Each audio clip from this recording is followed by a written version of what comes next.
Thank you, everyone. I'd just like to say good morning, good afternoon, and good evening to all participants and presenters who have joined us today.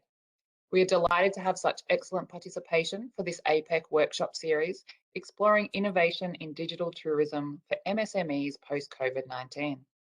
My name is Bonnie Rivendell. I'm a Program Director at the Australian APEC Study Centre, RMIT University, and I will be introducing today's session. Firstly, I would like to begin with an acknowledgement of Australia's Indigenous people.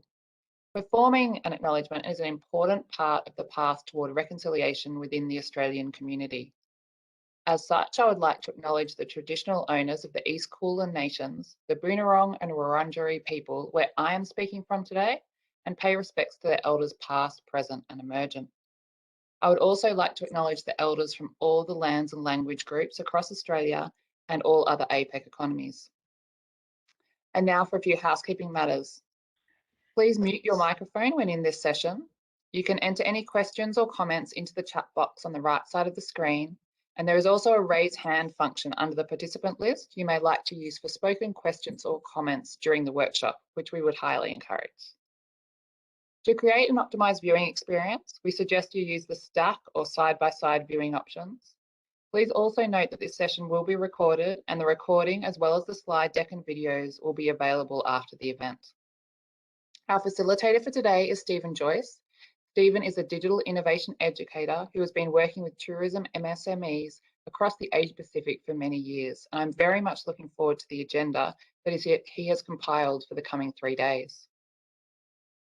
But first, I would like to pass over to Ruth Sear from the Trade and Investment and Business Engagement Division of the Australian Department of Foreign Affairs and Trade to deliver Australia's official welcome remarks. Over to you, Ruth. Thank you, Bonnie. Good morning, good afternoon, good evening, and welcome to this workshop series on digital innovation in tourism in response to COVID-19. The workshops form part of Australia's Tourism Working Group project, co-sponsored by Chile and Korea. Travel restrictions and border closures have shocked the previously thriving tourism industry.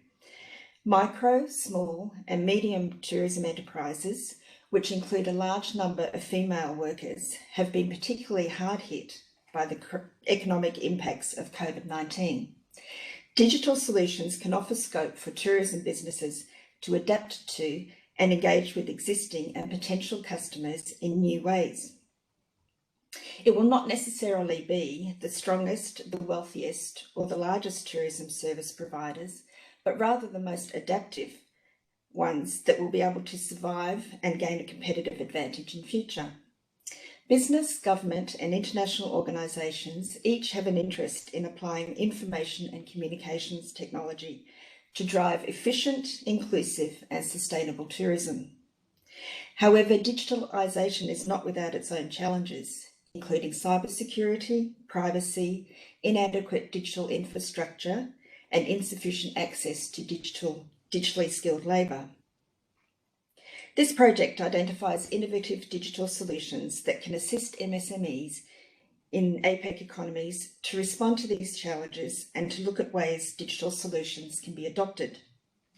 These workshops will be recorded and edited for digital publication and endorsement by the Tourism Working Group, enabling a wide range of MSMEs across the Pacific region to access the project.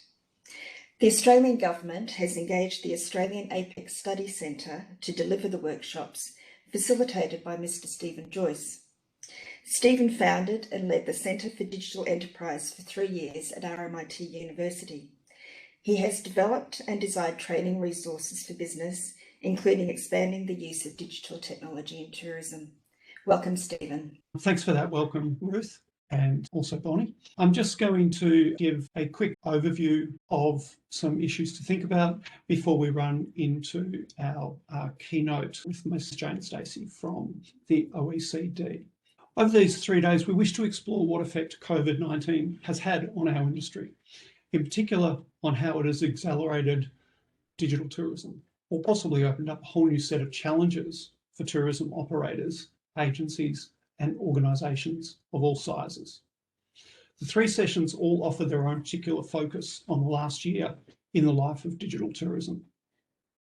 Day 1 sets the challenge with a high-level view, an overview of where tourism is at, and we have a range of different people presenting a bunch of different viewpoints, beginning with Jane Stacey from the OECD in the keynote.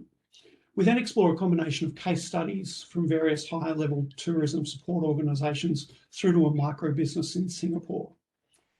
Today for us is to start working out what questions to ask, what areas to look at, and to question our own knowledge and experience to share with all of us as we've collected online. In the dark green, you'll see the economies that we've got represented here today. So we've got a reasonable spread across APEC. So what are our key starting questions? Well, the first thing really is the three questions that we've posed right from the beginning of putting together this event. Starting with, what are the main complexities that have arisen from COVID-19? We know that it's affected us in many different ways. It's affected all different size businesses, from small to micro through to large.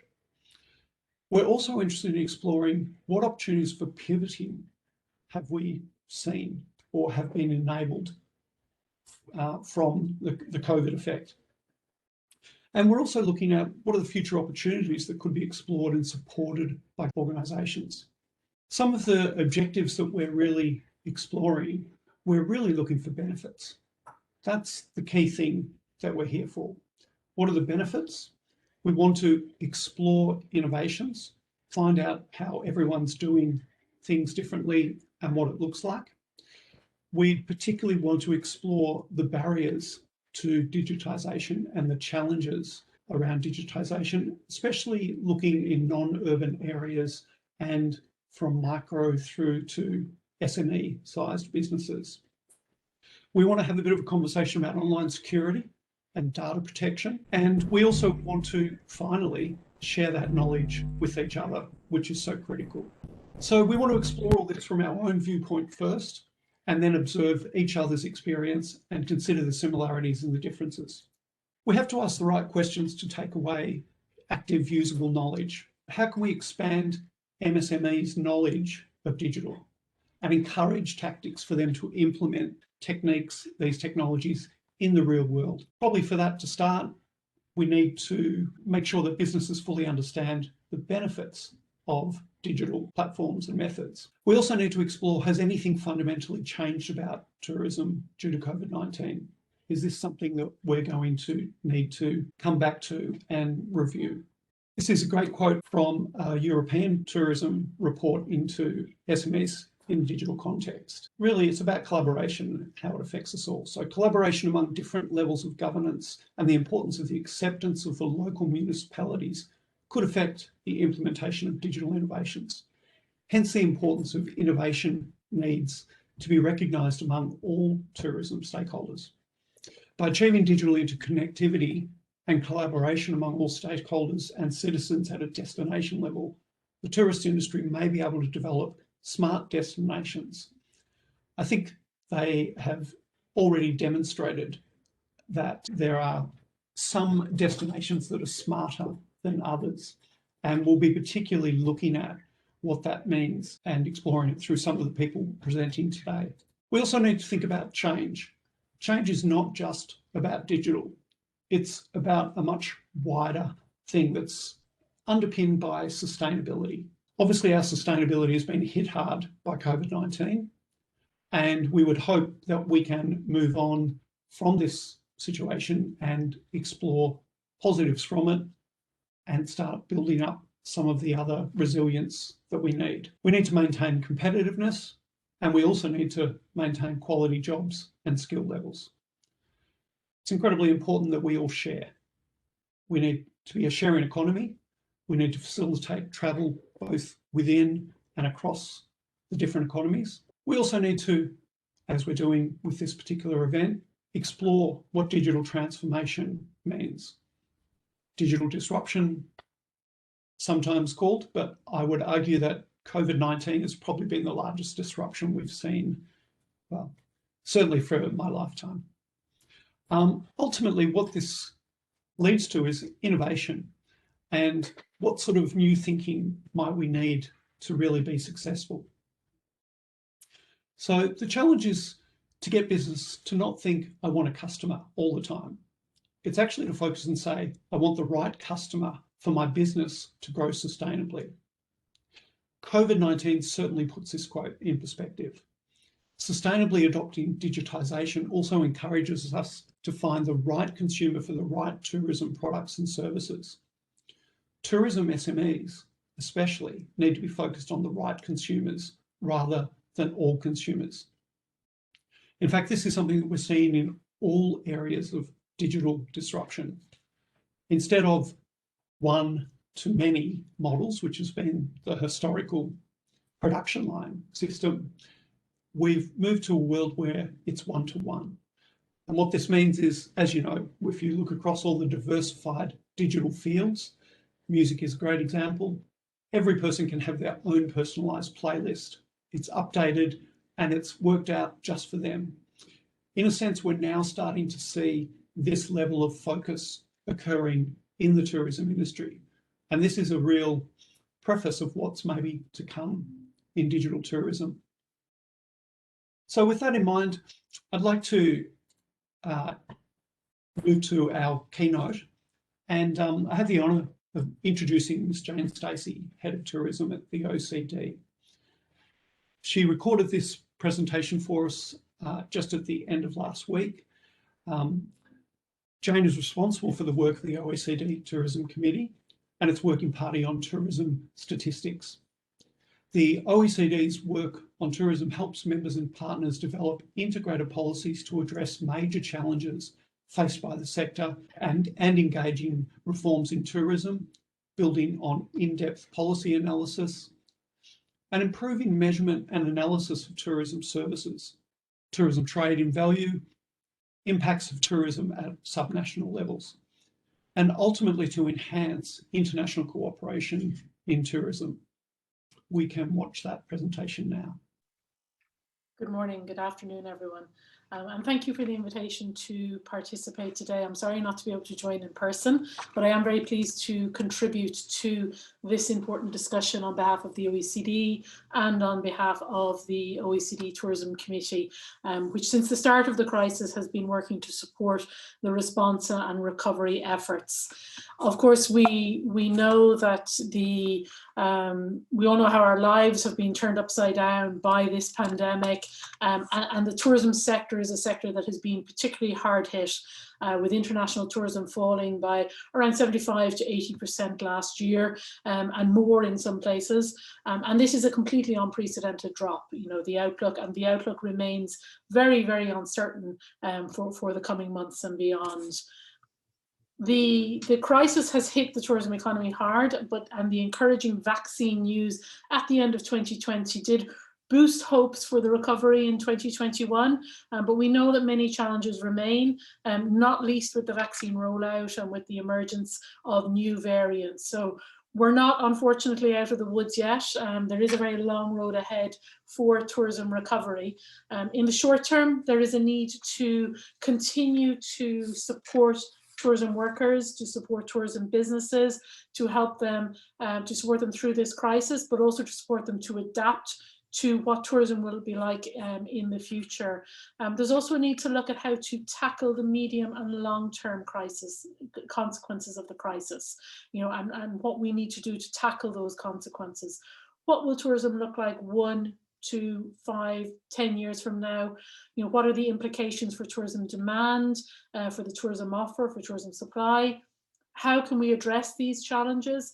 And how can we also take advantage of opportunities that may arise from the crisis? So these are issues which are on the agenda of the OECD Tourism Committee and its working party on tourism statistics, and the committee discussed these issues when it met last week.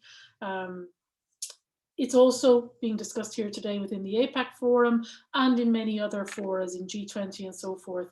You know, we know that supporting the recovery, strengthening resilience in our economies is now a priority to boost the growth prospects and recovery prospects, to build forward better, and also to prepare for future shocks. And 1 year on, as we look at where we are, 12 months on from the start of the pandemic, the economic environment remains very challenging. OECD now expects that global GDP will return to 2019 levels by the middle of this year. That's after a fall of about 3.4% in 2020. But this recovery remains weak, it remains uneven, and it remains very fragile. And the shock to tourism, to the tourism economy, is having an impact on the recovery, because the tourism sector has been slower than other sectors to bounce back. The analysis that OECD has done shows that the economies most dependent on travel and tourism have generally experienced the biggest drops in GDP.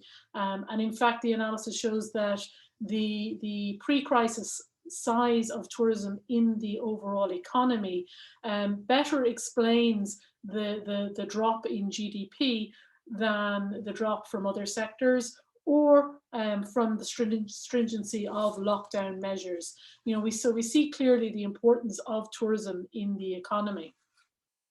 And these impacts, this is linked with the sheer scale and scope of this crisis, and the fact that the crisis is it's affecting all parts of the tourism system. It's affecting businesses of all sizes that are offering interdependent services within this system. We know that some destinations are more exposed than others. And just as the impacts vary from place to place, so too will the recovery. So a coordinated approach is all the more important in this context, to get tourism back up and running, working together with the private sector, with businesses of all sizes throughout the ecosystem, but also working across a range of different policy areas and across different levels of government. And of course, now we have the additional need to engage even more closely with health authorities. The crisis is also putting at risk the survival of many tourism businesses, and this we are all aware. We've got the future of many small and micro businesses, and we know there are many in tourism, but the future of many of these businesses is now hanging in the balance. SMEs in general are more vulnerable to these kinds of shocks. They lack the capacity and the resources that bigger businesses have to cope. And the crisis in particular has highlighted the financial fragility of many tourism SMEs. It's safe to say that the full scale of the crisis in terms of the impact on SMEs is not yet apparent.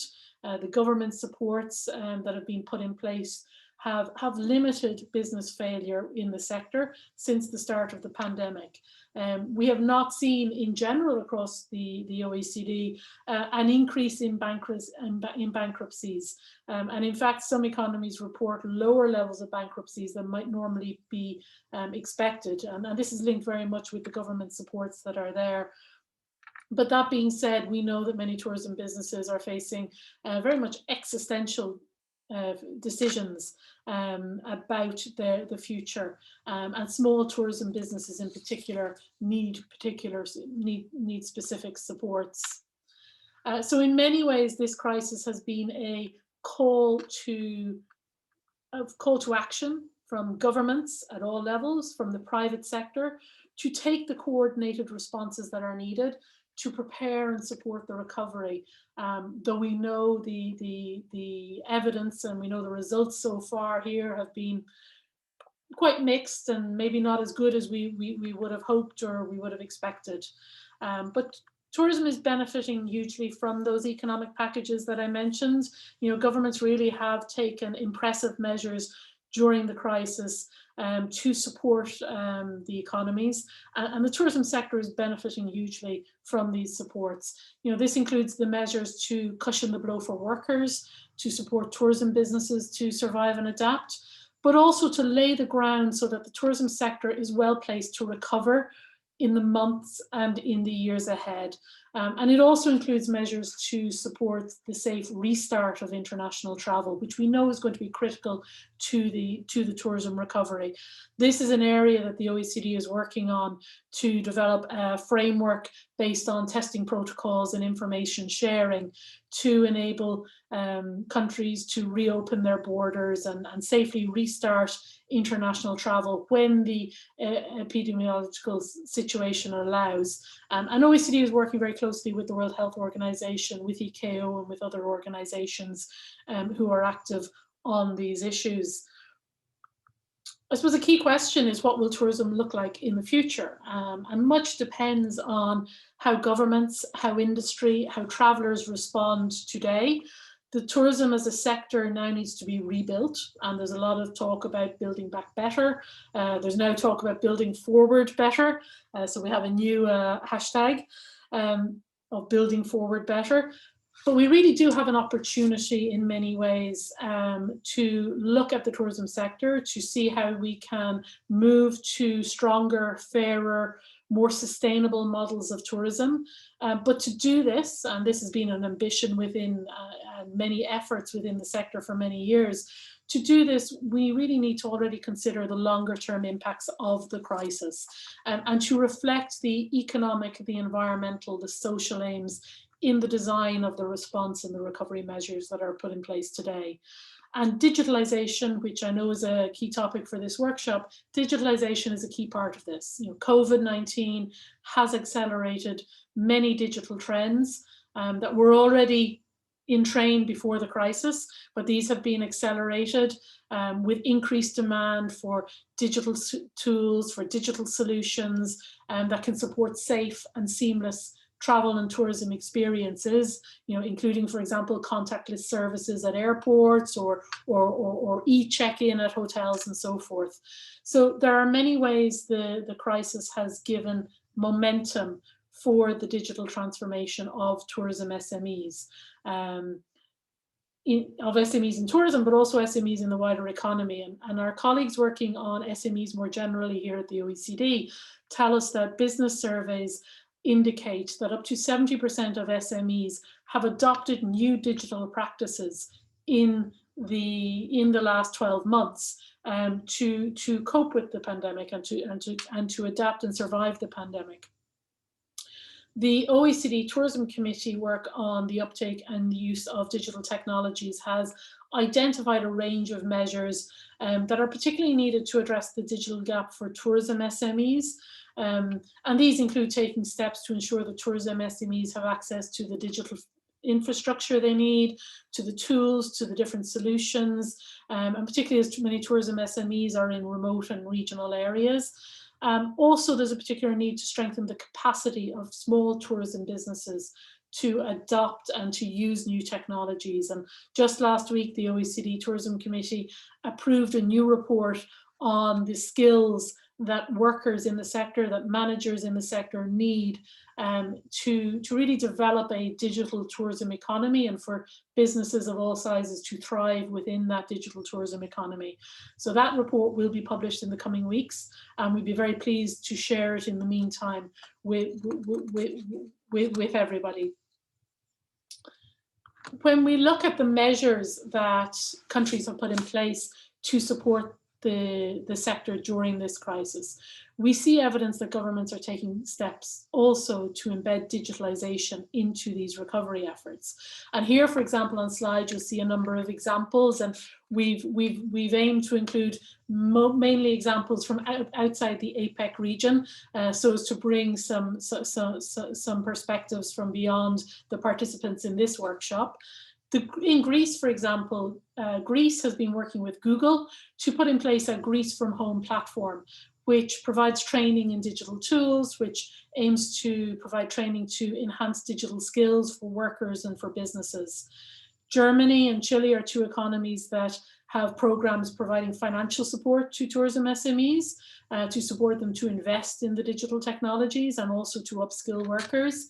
And perhaps a third to mention is from Lithuania, which has very recently launched a new e-business tool to support the development of new tourism services and new products based on e-business solutions. So it's really looking at supporting new digitally facilitated business models. To circle back to my opening comments, and with this I will close, we need to move beyond talking about the impact of the pandemic, shocking as that is, and the critical need and the emergency within the sector at the moment. But we also need to start to better understand the medium, the long-term consequences of the crisis and what we need to do to tackle them, and to start already to do that.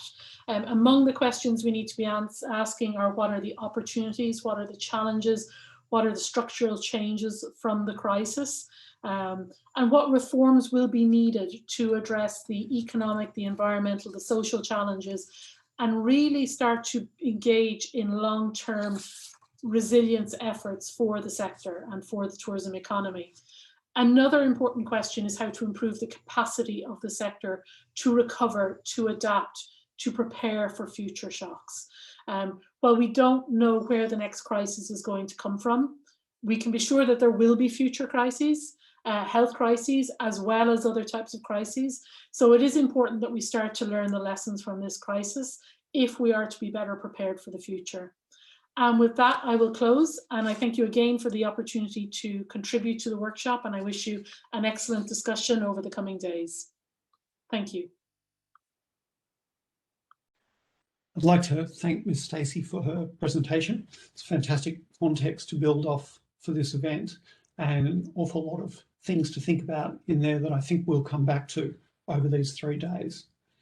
I'd like to introduce our panelists now, and I would just invite them to switch on their cameras and unmute themselves as I introduce you.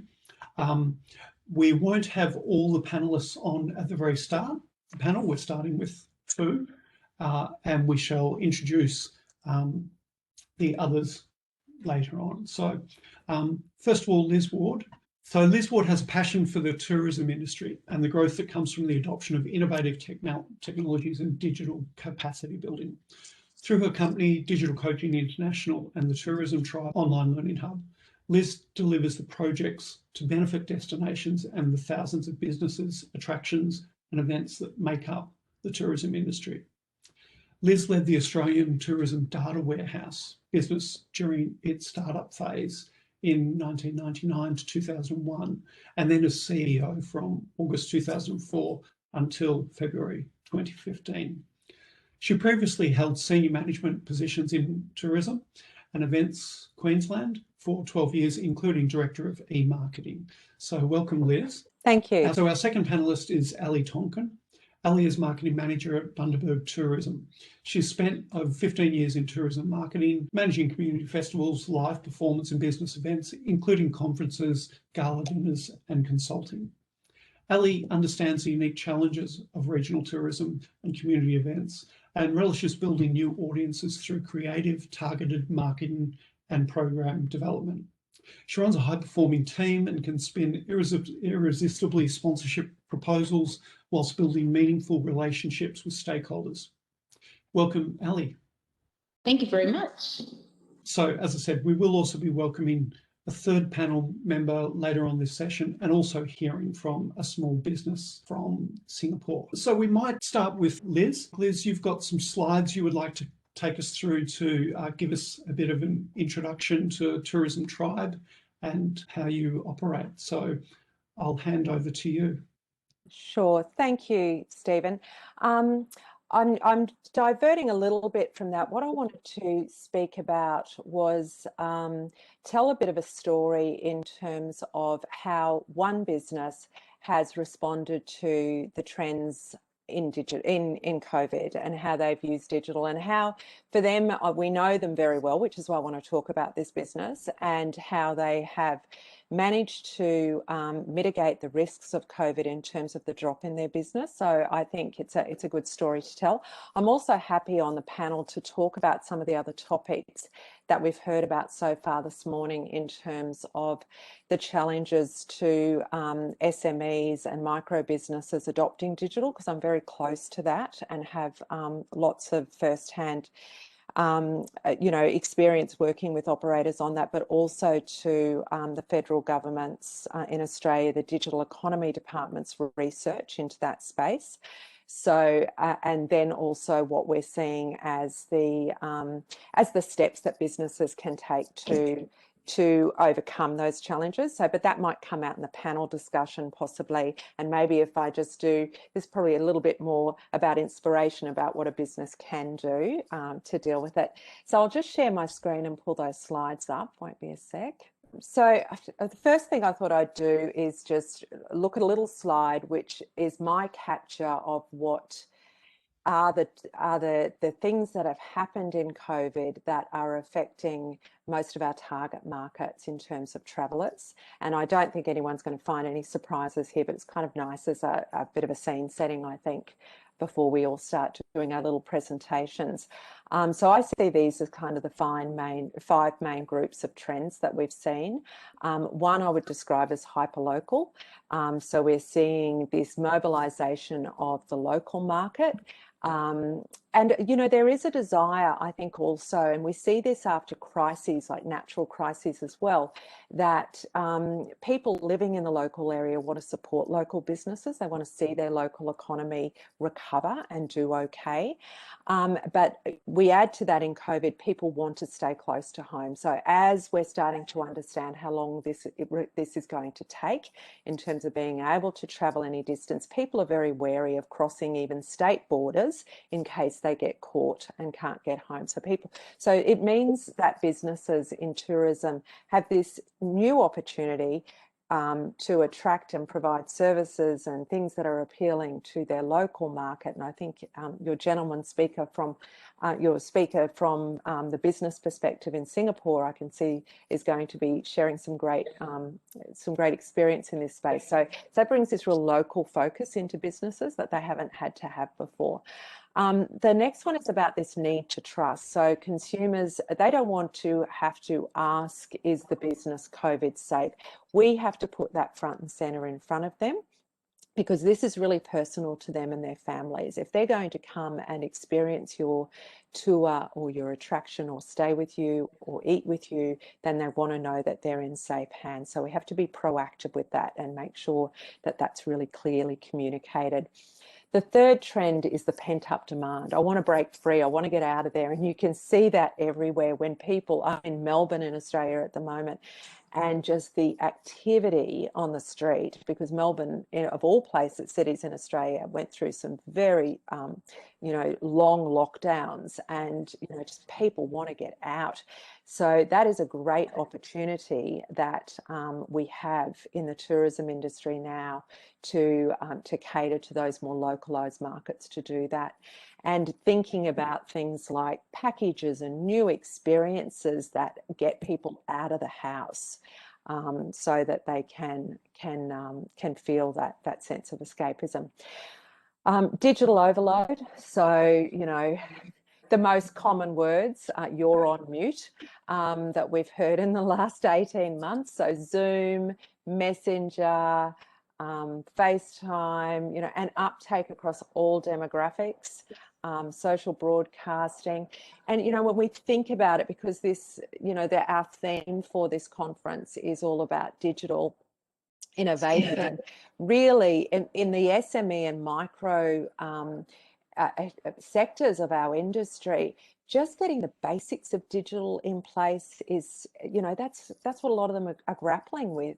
But the great thing about digital is it provides that opportunity to level the playing field. So with the low cost and free access to digital platforms and tools, small businesses can look just as big as larger corporates in the digital environment. So this is a wonderful opportunity.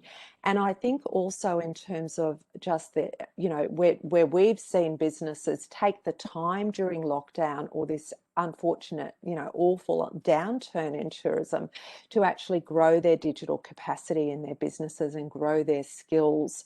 So there's never been a better time to do that. And I think, this is a really lovely point in time for small and micro businesses to be able to look much bigger than they are and to level the playing field. And the last one is the cashless revolution. So PayPal reports their silver tech market, so over 55s, absolute surge in downloads of PayPal. So people shopping online, doing online purchases at a level that they've never done before. So what we've seen is many businesses in tourism, retail sector, moving to an e-commerce business model. So not just putting an online shop and payment facility online, but what else can they sell online? Are there products that are related to the experiences that they offer and the brand that they have that they can then sell online? And we're seeing businesses, it's one of the most sought after things that we get asked is, I need to learn how to sell better online. So not just have the technology in place, but what are the actual sales techniques? How do I create a sales funnel to bring people through a lovely sort of trust funnel to eventually get to the stage of buying from me? So we've seen this shift in thinking of businesses realizing that it's not just about having a website and basically a nice looking digital brochure, and having it, playing in social media and having a good online reputation and some distribution platforms like, say, in Australia, like the Australian Tourism Data Warehouse and online travel agencies and trade partnerships. They understood all of that, but there's been now this shift, and I believe it's also an expectation on small businesses that they need to understand the processes of marketing and sales funnels and selling online. So the expectation has shifted. And that's something I'm happy to explore over the next 2 days, if that's helpful for people as well. So that's my sort of summary of what I think the trends are. And what I'd like to share with you now, and it will only take a minute, is just how one business who we work closely with had held back for a couple of years. They had been enjoying plenty of repeat business out of New Zealand. So they're a lovely apartment building on the Gold Coast in Queensland. They'd been enjoying plenty of repeat business, a lot of it out of New Zealand. They actually hadn't had to do too much marketing. So shock, horror, oh dear, now what do we do? And they were looking down the barrel of a reduction down to about 20% of sales. I can tell you that the story has been much, much better than that, because what they did is they rolled up their sleeves, and Karen, who drives the business with her husband, so we're talking a husband and wife team here.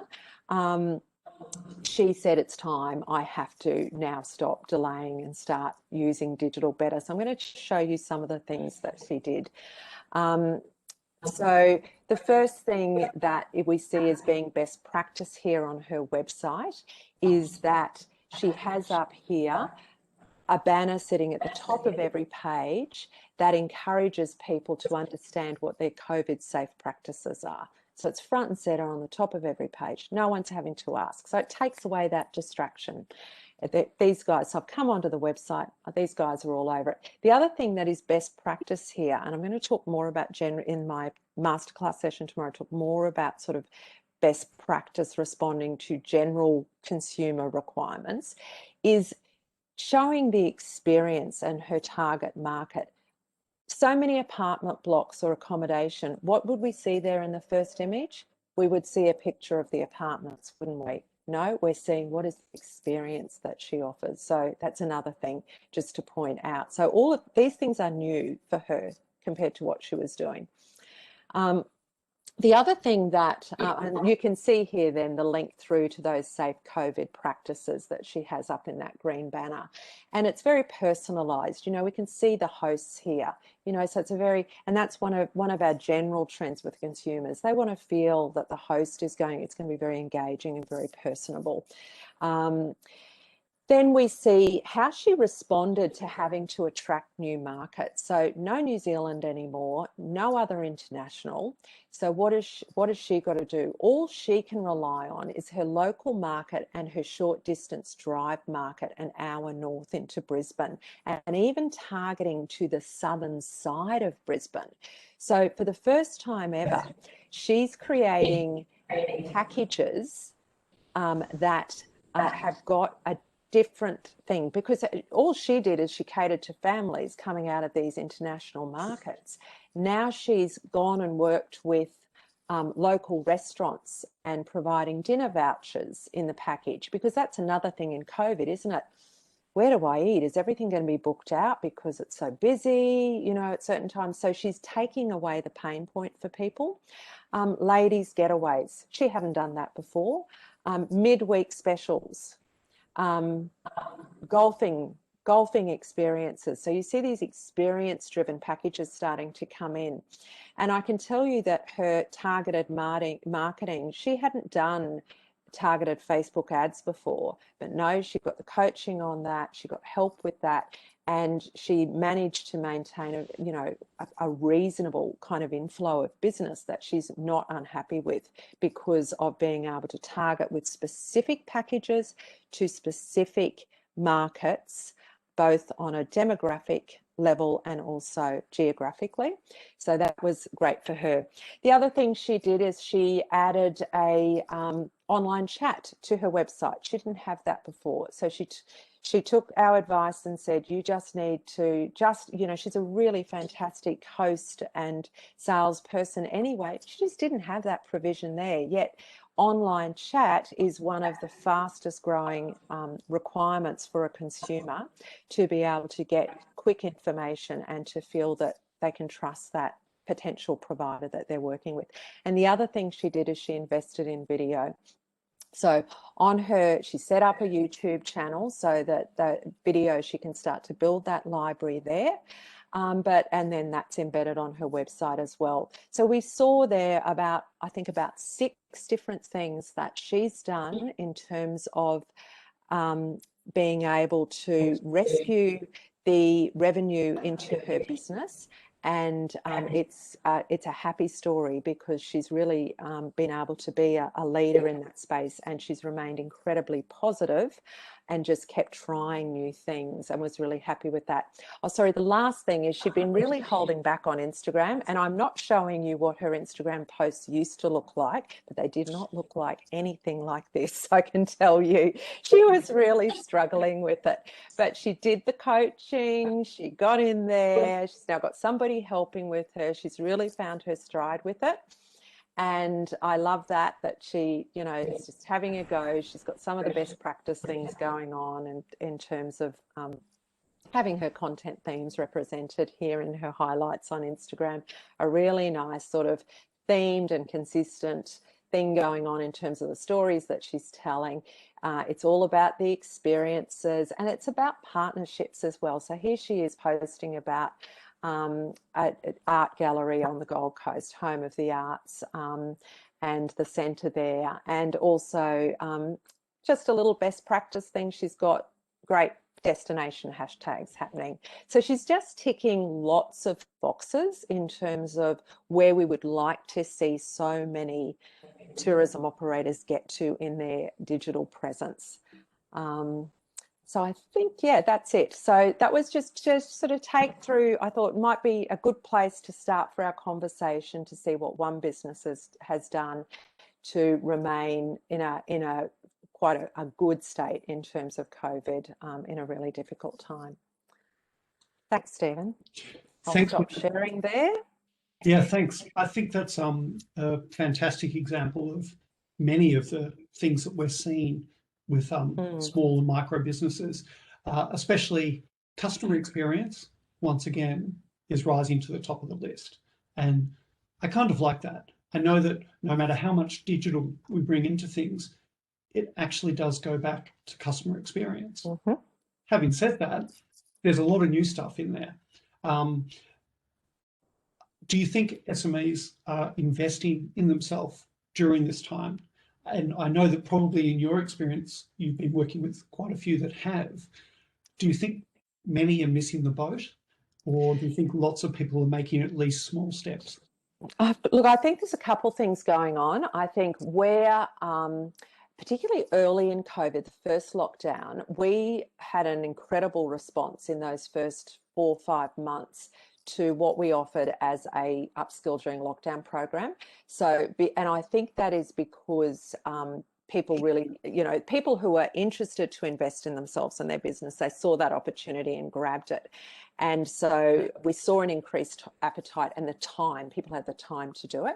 Now what's evolved, and I'm speaking in Australia here, so across nearly all states and territories in Australia, and at both a local government level and a state government level and a federal government level, we are seeing all sorts of different subsidised digital capacity building programs being created.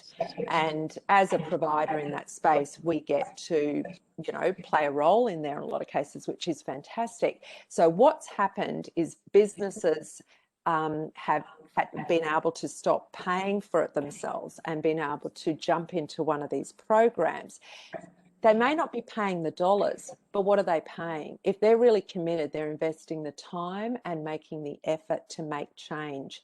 And we all know as human beings that making change, and as a small business and micro business, giving time, because some businesses are very busy with this new localized market, is a challenge. So you need to have, there's like a set of conditions that need to be there for a business to genuinely create change. And it's certainly big part of it is having that commitment and being not, and having a program that they can work through methodically and having support in that program. Because if you just throw them into, let's take the worst case scenario, here is a website that's got every single digital marketing course you could possibly think of that you might like to do, it's not going to work. So they need that guidance, that support. And all the research, both directly, and I'm sure many on this call will relate to this, points to key challenges that SMEs have in adopting digital technology. One of them is time poor. Another one is a lack of trusted advice. So they don't know who to trust. A lot of turning to bookkeepers, friends and family. They're not just going to do it because they've heard it's a good thing to do. So they want trusted advice. A lot of them feel overwhelmed. They don't know where to start. So sorting out what is my next best step. What's the first thing I can do?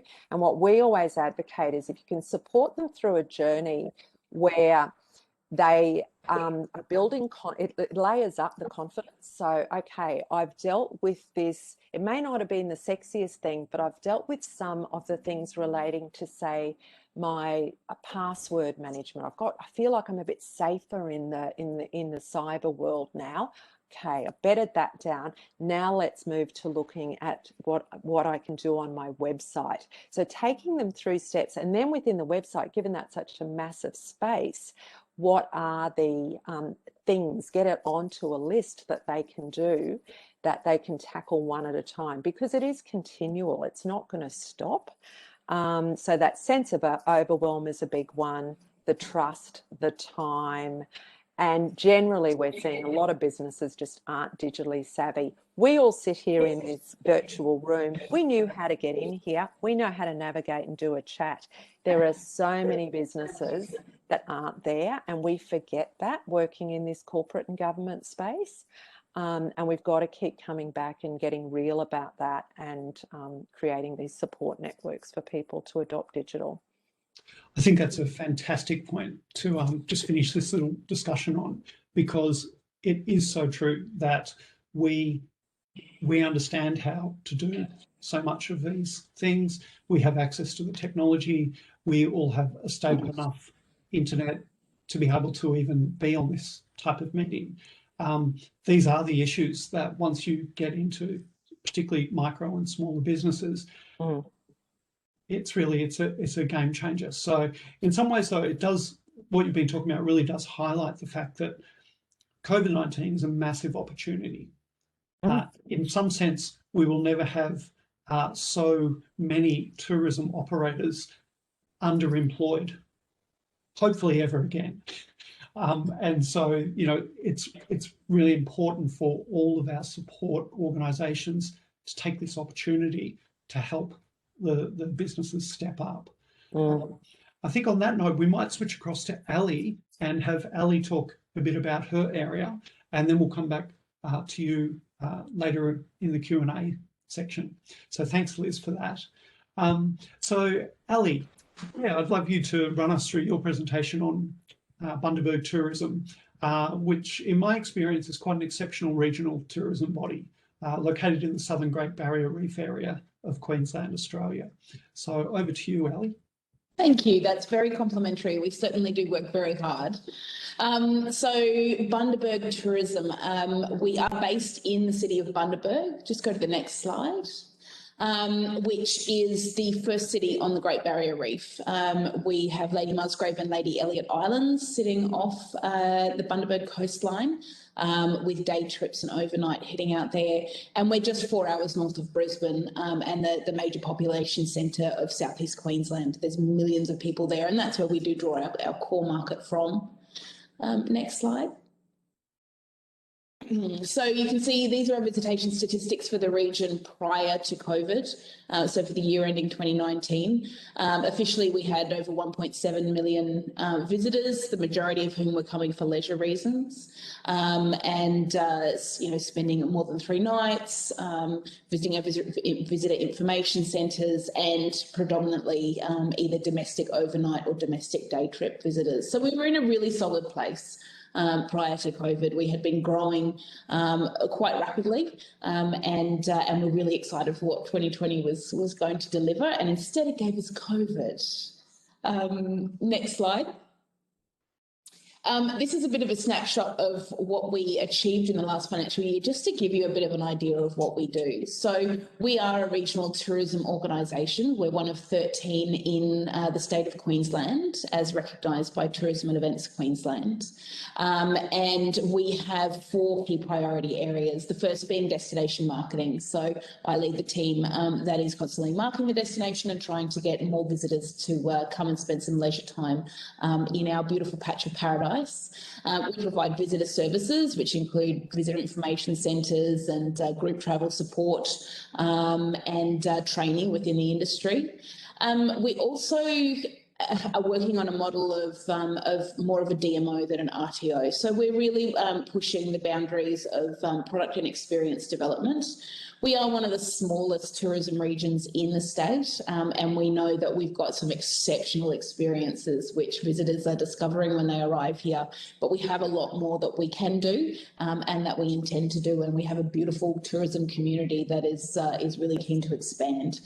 So we provide a lot of support in that space, including digital training over many years in partnership with the Queensland Government and with Tourism Tribe, and trade training to get people into the trade space and distributing nationally and internationally.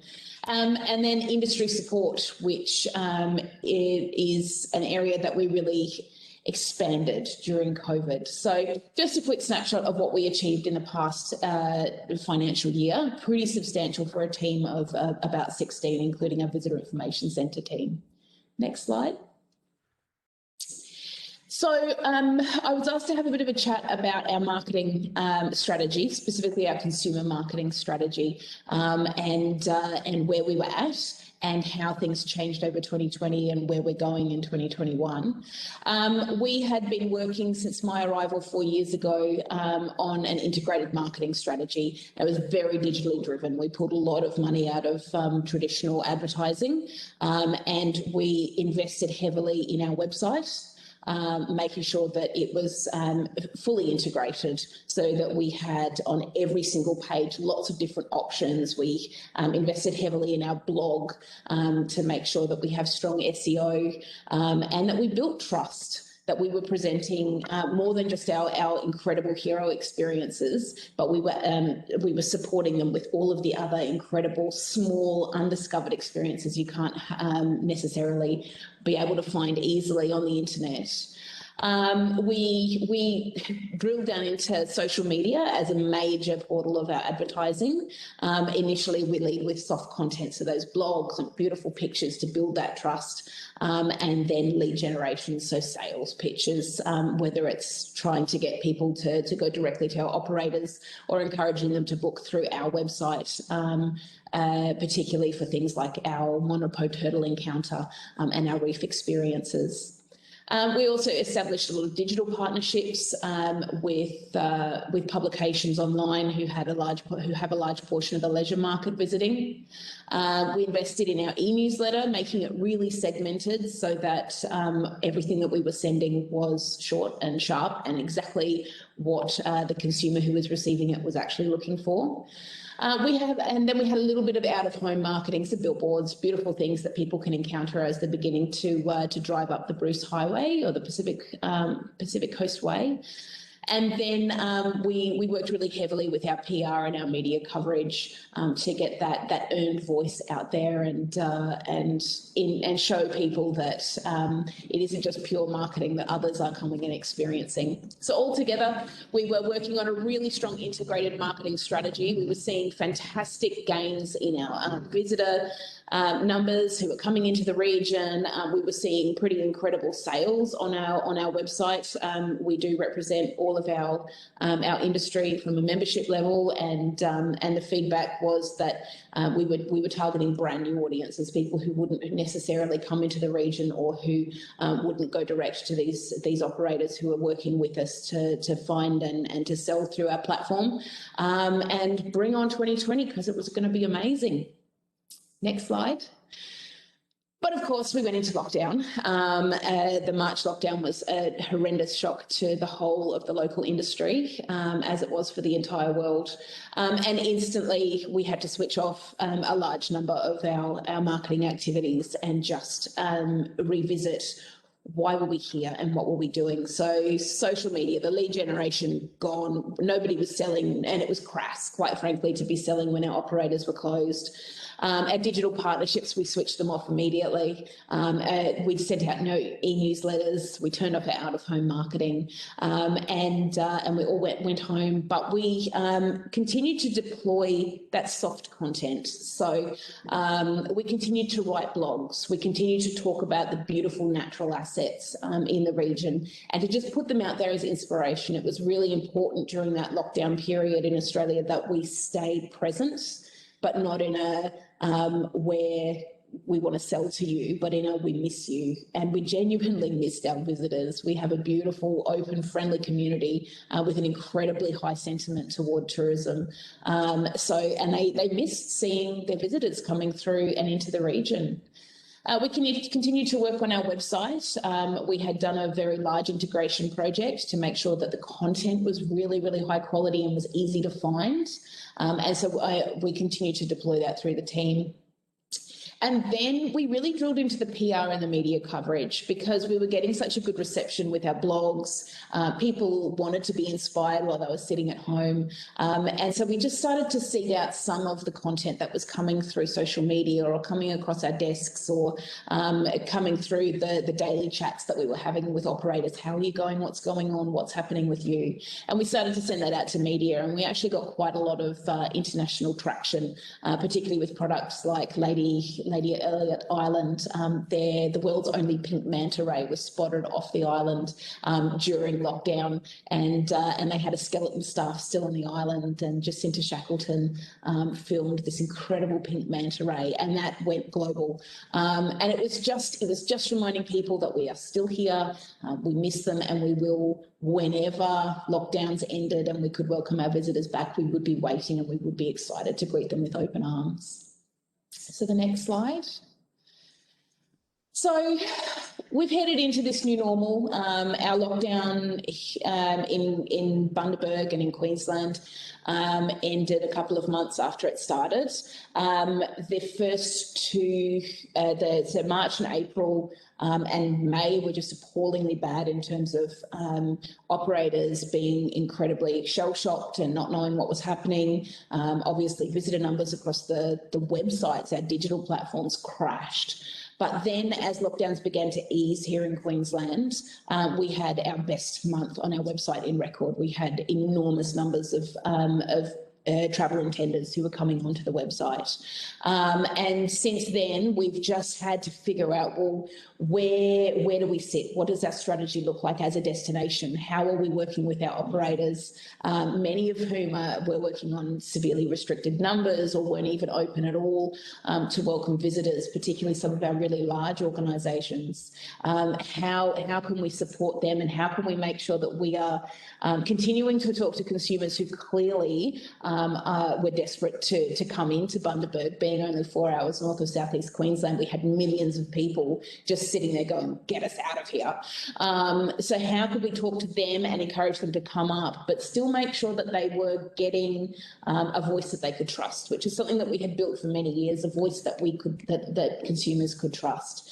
We weren't telling them everything's open and it's going to be wonderful when you come up here, just come on up and fill our beds. We had to be really careful to make sure that expectations met reality when they actually arrived, that they knew that there were going to be limited numbers of seats available in restaurants, and that some of the operators weren't even open at all.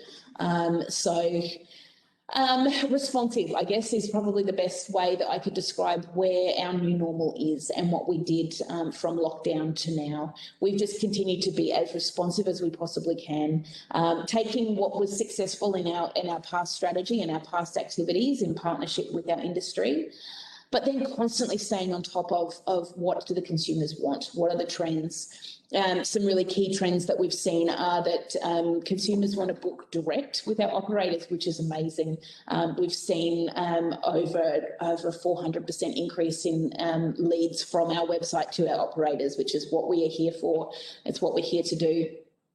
Whenever we put anything up on social media, or our operators put things up on social media that gets a really strong response, we follow that. We go down that tunnel. Literally, there is a tunnel you can drive through just west of here, which has got a bat population and is fairly significant. And we posted that a couple of months ago, and it was by far our biggest post of the month on social media. So we started to drill down a little bit more into, all right, well, what are people looking at? Are they interested in coming through the tunnel? Let's serve them content based around where they can stay and other experiences they can have around this one experience that they've all responded to. So it's all about being flexible and constantly changing, and getting our hands on as much data as we possibly can as quickly as possible, so that we can move our consumers from that place of trust and build up their interest level and move them down into that sales funnel, whether they're booking through our platform or they're coming into region and they're booking on arrival, or if they're booking direct with the operators. We just need to keep pushing them through, finding those people who are interested, and grabbing them the moment that we notice that they've shown a particular interest in something, to try and convert them across to restore the tourism industry. Next slide. So based on this strategy, we have been incredibly fortunate. The industry in the Bundaberg region has reported a significant increase in regional visitation since 2020. We believe it's actually stronger than what it was in 2019, when we were seeing record numbers of visitors coming into the region. Part of that is the fact that we are in close proximity to southeast Queensland. We have got millions of people down there who are unwilling to hop in planes, unwilling to cross borders, but need to get out. And every time I've driven down to southeast Queensland from Bundaberg on, say, a Friday night, just the amount of traffic that goes past on the highway is quite staggering. So So part of it is our proximity, but a lot of it is the fact that we had done all of that digital work prior to COVID, not knowing that it was coming, obviously. But we have platforms and we have operators right across the region that were able to capture that interest and present them, present consumers with a whole lot of reasons why they should come here. We've got our major hooks of Southern Great Barrier Reef, of the Monrepo Turtle Rookery, which is a really significant turtle experience led by rangers over summer. And then our major brands, Bundaberg Rum and Bundaberg Brewed Drinks, and just constantly tying that in with more experiences and more things that they don't know about, and serving them this really interesting content of, you want to come and see Bundaberg Rum, but have you seen the rest of our cellar doors, as an example, just to try and drive their length of stay and increase the amount of money that they spend while they're in here.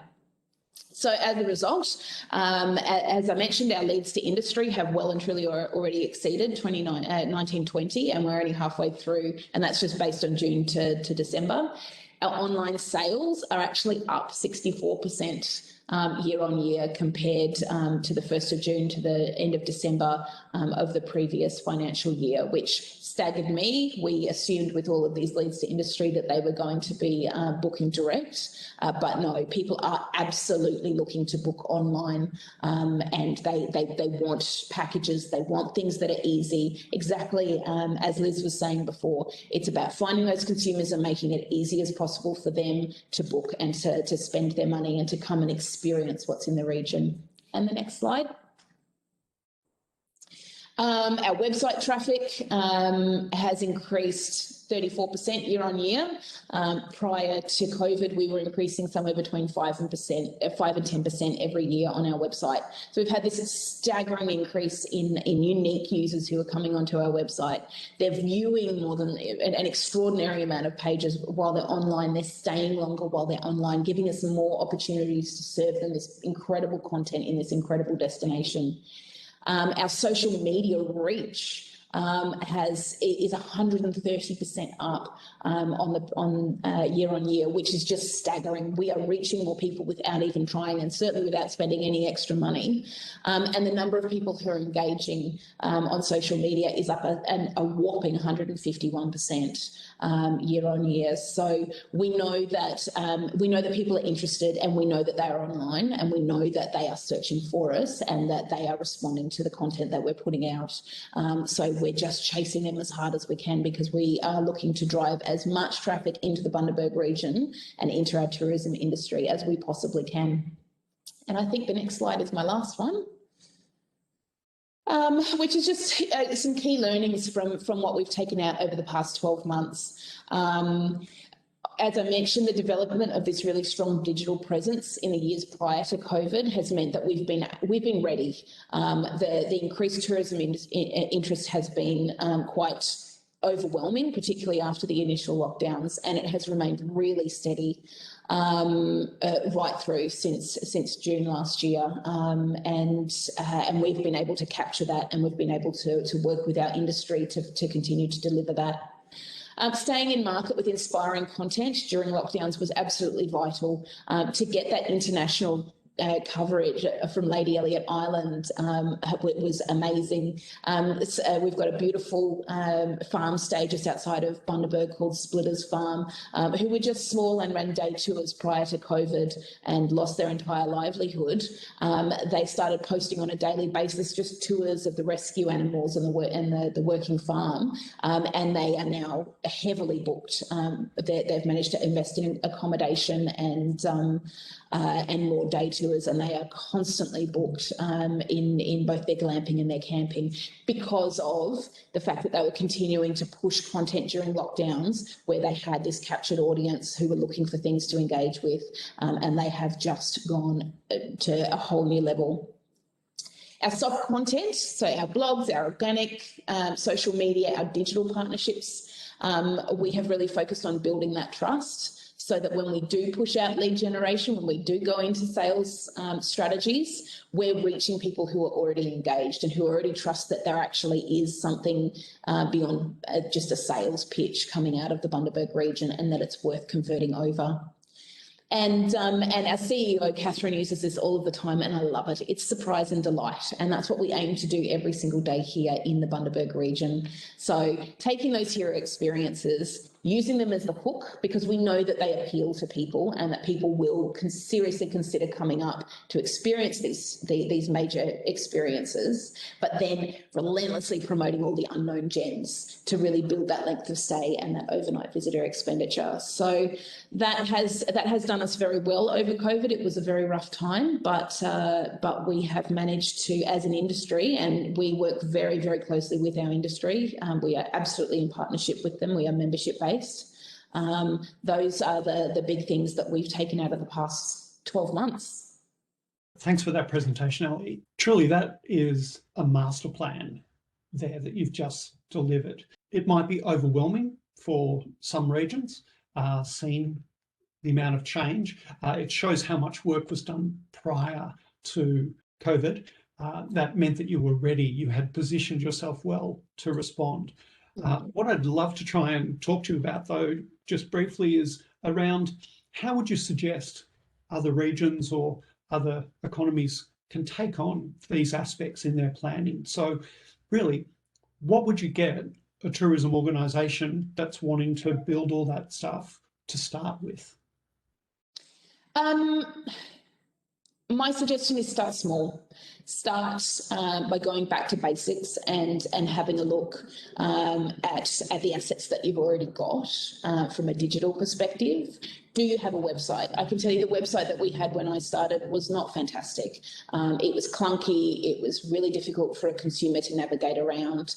It only promoted the really big content, and there was a lot of clicking and multiple stages you had to go through. So I built a team that was willing to rip the website apart and be really critical and take all feedback, and just gradually, and that's the key, gradually we built more and more content. We don't have big budgets, so we couldn't afford to get anybody to come in to do a complete overhaul of the website. It was very organic, and we pulled more and more content on. A blog is also really important, and I'm sure that most regions have heard this for many years, but a blog gives you the opportunity to have a conversation with your consumers and to offer them insights into that go beyond the surface, beyond the marketing guff. And that for us was major in building our trust factor, and then serving that across Facebook and across social media, and trying to find those people who are already engaged. Bundaberg is not the sexiest of regions. It has its own connotations within Queensland, and I'm not from Bundaberg, so I thought I knew what I was coming into when I moved to Bundaberg, but it actually has so many different levels, and it's an incredibly magical place with this beautiful community and so many different experiences depending on what part of the region that you're in. So we needed to present those incredible experiences to people who were already receptive. So it's a case of just getting into the back end of Facebook and having a look at, well, who are your audiences? Who's already coming and visiting your page? Who's engaging on social media? And how can you get them to continue to engage and then come over to the website and just push them down that funnel without being really overt about, we're going to sell to you. It's about building that trust factor and deepening the story that you're telling to the consumers. A lot of our operators are not particularly digital savvy, particularly prior to COVID. So we really took it as an opportunity, because websites were so fractured right across the region, or they didn't exist, or they were very, very difficult to use. We've tried to pull as much content as we can to make ours the go-to website for consumers coming into the destination in the absence of skills in region, and then trying to share as much of that skill level as possible to support our operators who, when they're ready, to come and build their own digital platforms that are telling the same story. One of the strengths I think I'm seeing in a lot of different both tourism organisations and MSMEs is the ability to almost stand back and take a look at who you are, what do you have, what's in the region around you. So maybe when tourists were just flooding through and there was a standard market, we didn't need to sit back so much and reassess how people see us. But all of a sudden, when people aren't coming physically to us due to lockdowns, or they're coming from different regions, it's a really good opportunity for us to step back and just have a look at, hang on, what do we even have here? And I think that's one of the things that Bundaberg has done really well. You've really worked out, you know what your destinations are, you know what the product and experiences are that you're delivering, and then you've been able to move on from that very organic, non-digital starting point as well, and turn that into a digital strategy. So we'll come back with some more questions. Actually, I do have just one question. We'll take some more questions a little bit later on. I'm just going to introduce Jan Hutton because she's now joined us. So Jan has a proud track record as a trusted business leader and advisor, delivering sustainable strategies that transform the way organisations work, often by taking advantage of new business opportunities through the application of digital technologies. Central to this is identifying what's valuable and delivering positive, measurable and enduring outcomes. She's an inclusive leader and believes performance is driven through the development of people through culture. Jan combines creative capabilities with deep travel and tourism industry knowledge, business strategy, technological experience and data-driven insights to help businesses see what's possible. So Jan, I'd love to welcome you to this morning's event, and I would love to. I'm not fully sure if you're going to talk through some slides or if you would like to introduce some of the work that you do through the Australian Tourism Data Warehouse. Thank you, Stephen. Just a quick check that you can hear me. Yep. Yeah, perfect. Well, first of all, thank you for that rather lengthy and a very warm introduction. I'm not going to present slides. I'm going to talk through what I believe will be most valuable for your audience. It was just great coming into the back of the last presentation as well. Just hearing, Ellie talk. I think that there's so much commonality between all of us and how we're ultimately seeing some of the challenges and opportunities. But look, from my side, it's been over a year, and we've all felt pretty powerless. And yes, we obviously can't change the circumstances, but we do have choices. And I guess that's what's interesting in listening to some of the previous speakers as well. And hopefully some of the insights and trends that I can share also assist in making important choices to accelerate the recovery of our visitor economy. As Stephen said, I represent Australian Tourism Data Warehouse, which is the only Australian owned and managed tourism marketplace, bringing together all of our incredible tourism experiences and operators, events, restaurants, and matching them with distributors, because we know that to exist online is to exist in tourism. And that's always been true, but it's never been more true than now. So ATDW, as we're known, aims to be the digital lifeline for almost 100,000 tourism products across Australia, which is something we're very proud of. We passionately believe that we're uniquely positioned to really lead the necessary digital collaboration between government, between the private sector. And I guess this digital collaboration is really the central theme of many of the post-COVID or in COVID strategies that I'm hearing about. To quickly explain the context and makeup of our Australian tourism sector, and I'm sure that this has already come across, but what I find quite fascinating is that micro and small tourism businesses make up 95% of our national industry, and it's actually a global phenomenon, but even just looking at it through the lens of Australian tourism. And that micro and small business make up nearly 50% of tourism businesses. Of that 95% have no employees, they're sole traders. And this is not unimportant because we'll be looking at the pace of digital change and the capacity that's required and the innovation that's required to trade out of what is a very complex new territory for tourism. We need to recognize that 50% of those businesses are passion projects. They are sole traders that are working really hard to survive. 30% of them employ under 5 people. So we're looking at the largest chunk, 95% of our businesses actually having a real constraint around what it's going to take to build their own tools around recovery, which is why this conversation that Stephen has created this forum for is so important. So half of the Australian tourism operators actually generate less than $200,000 per annum. And that's also important. So I guess from my perspective, identifying the problem is essential so that we can innovate through it, we can solve it.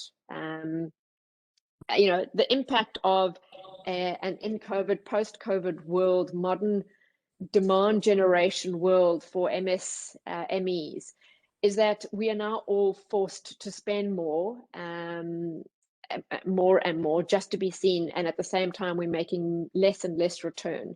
And that's just the 101 reality of demand generation and looking at the marketing funnel or the path to purchase or the customer decision journey. But we're spending more and more, and it's becoming more and more competitive and more challenging. And I don't even want to get into it, but that's this side of January 2021 when we start dealing with the new GDPR, and we're not even going to be able to retarget, which means a lot of small businesses and large businesses can't even retarget. They can't even make their marketing efficient anymore to actually be able to acquire new audiences. So this is all important in terms of planning and understanding the vital role of digital collaboration. So establishing a domestic and then ultimately international market presence requires constant involvement, and we know this. I suppose from our perspective, we want to be part of the solution, and we believe that we have a really important role to play. So giving easy access to insightful, relevant data is key for business decisions, providing quality content that genuinely optimizes our listings or the profiles, as we call them, to increase our conversion rates or to ultimately just drive more bookings. I think what's happening, and one of the things that we're really happy to try and drive change in, is more and more small businesses are realizing that actually we don't want to be competing on tech and data. We really want to be competing on experience.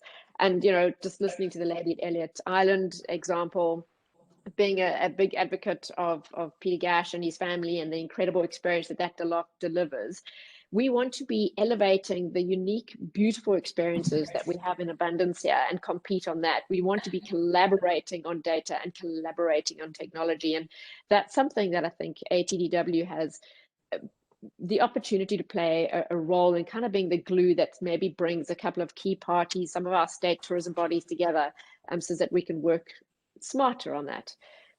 And it goes without saying that nothing is more important right now than bookings. So for us to achieve this, to ultimately recover our industry, needs infrastructure. They need capacity. They need to be visible online. And that's why we want to be the engine that is powering the domestic and international visitor economy across Australia.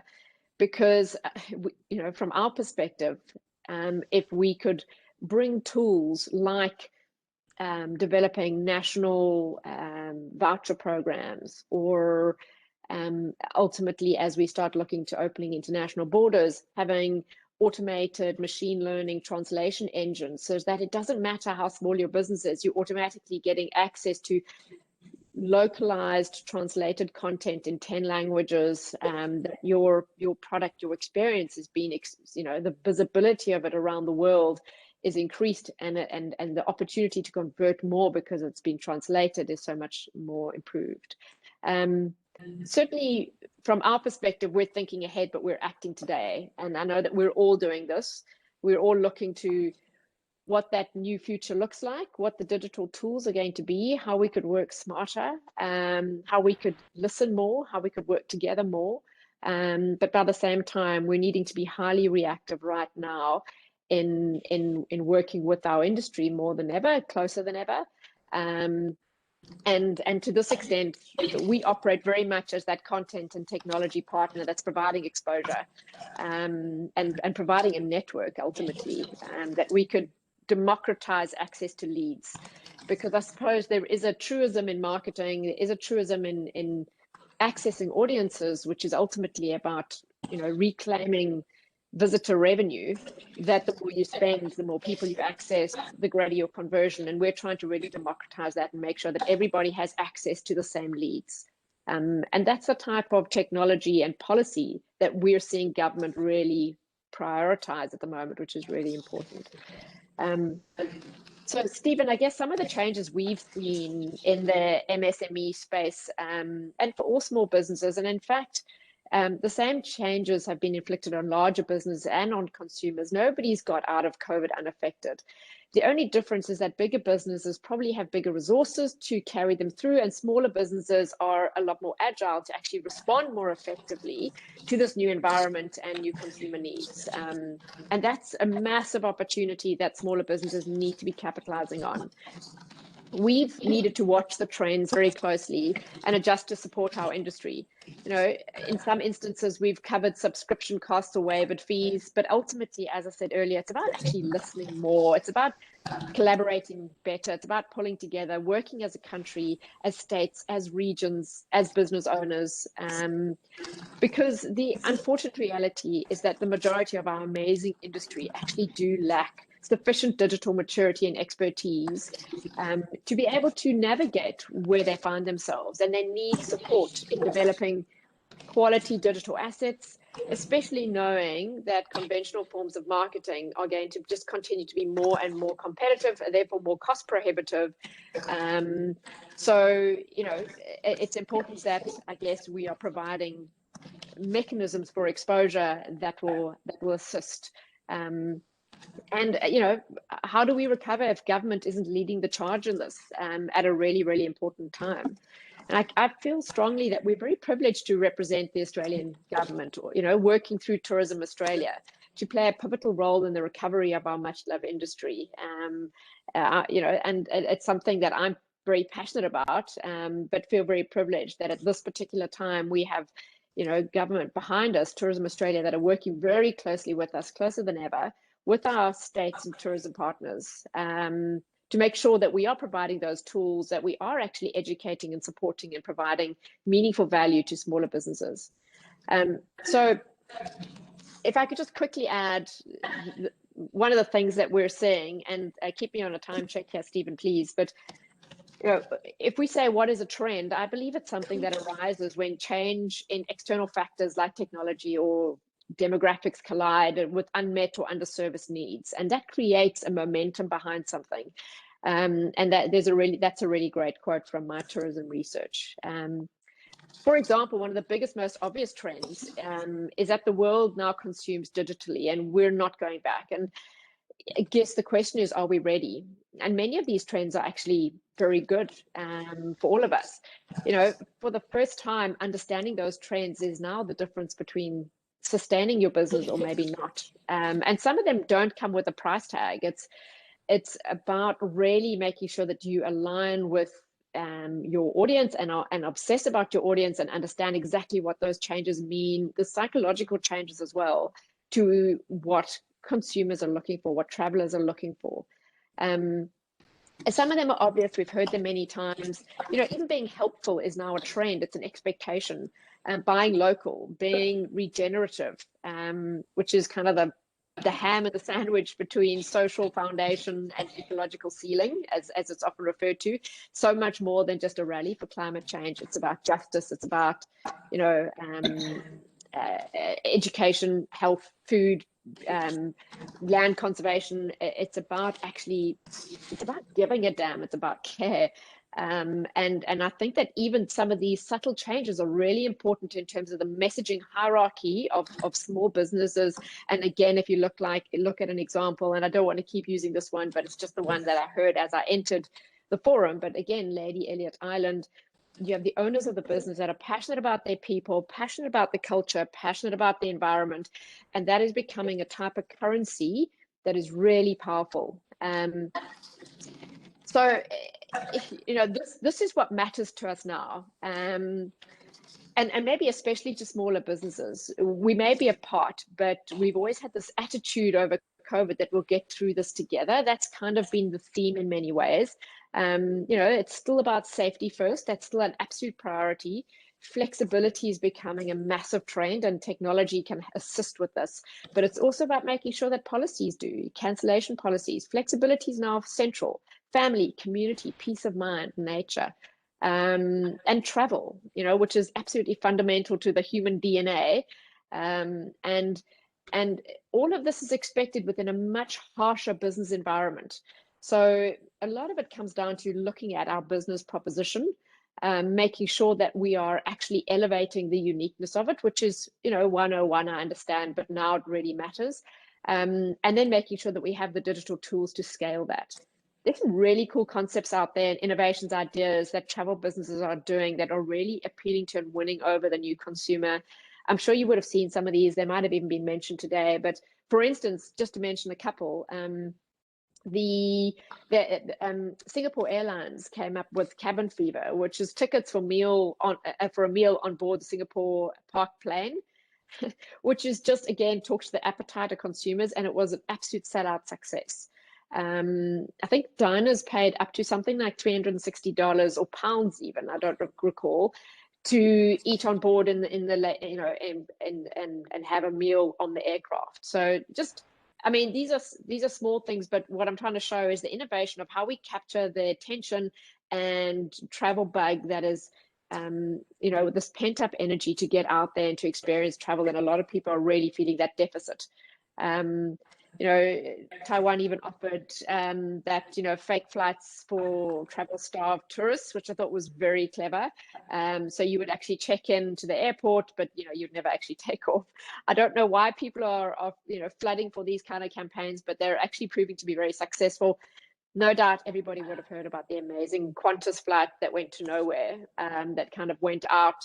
I think Alan Joyce's words were, it's possibly the fastest selling Qantas flight in history. And it sold out in 10 minutes. And it was one of those flights that went out and you could enjoy the flight. I don't even know what the scenic route was, but they came back and landed at the same place. So it's this type of mentality in a way.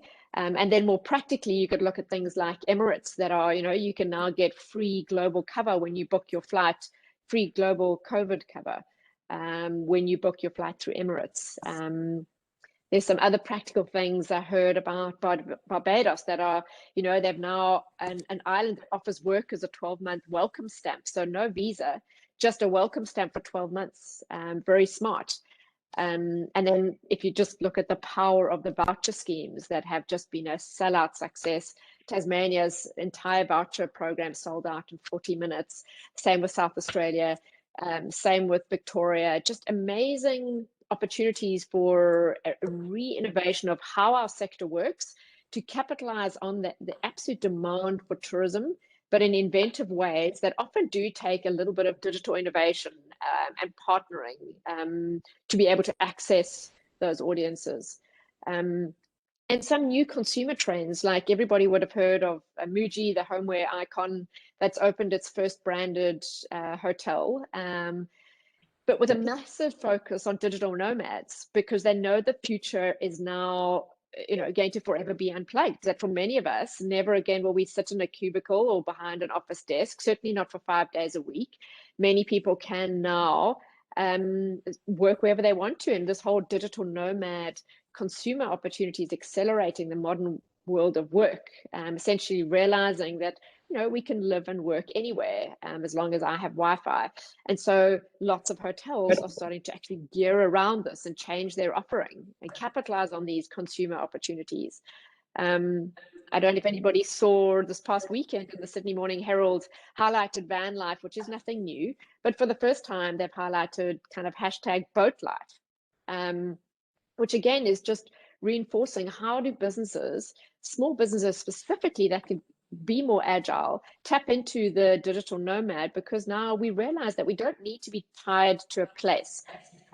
People that are currently working from home are just breaking that connection, and hotels are starting to, and small businesses are starting to look at how they could reconfigure their offering. You know, hotels are having more communal areas, more restaurants on site, more concierge services, fiber optic networks are a given. Because people possibly don't mind sitting in quarantine if they're going for a much longer period. So how do we build that resilience into our own business and our own services to make sure that we're capitalizing on those new trends, and are making our businesses a little bit COVID resilient. So Thanks. look, I think from an ATDW perspective, I'll just end by saying we've seen some really rich data, and there's a lot of things that we took for granted in the past. But from our perspective, some of the trends are absolutely at the heart of it. It's about digital collaboration and being able to work together with data and technology to innovate and trade through this and provide those tools to an industry that doesn't have the capacity. There are so many things that I could take up in your presentation there, and we will come back to a few more of them once we get to the Q&A time.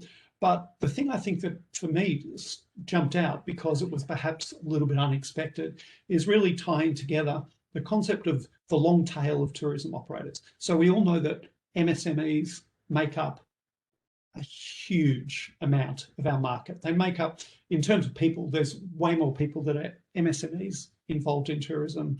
And as you said, you know, the 50% of the 95% are single owner operators. But if you mix that together with passion projects, which we know that most people that run these businesses, they set up their tourism operation in response to a passion project. And so they're very focused on that passion project. The third thing is, you mentioned that we need to capitalize on being agile. So digital is also about being able to see things anew and then respond to that. Now, why I put those three things together is that one of the issues is that we're asking an awful lot of our MSMEs to be able to, in fact, re-envisage their business.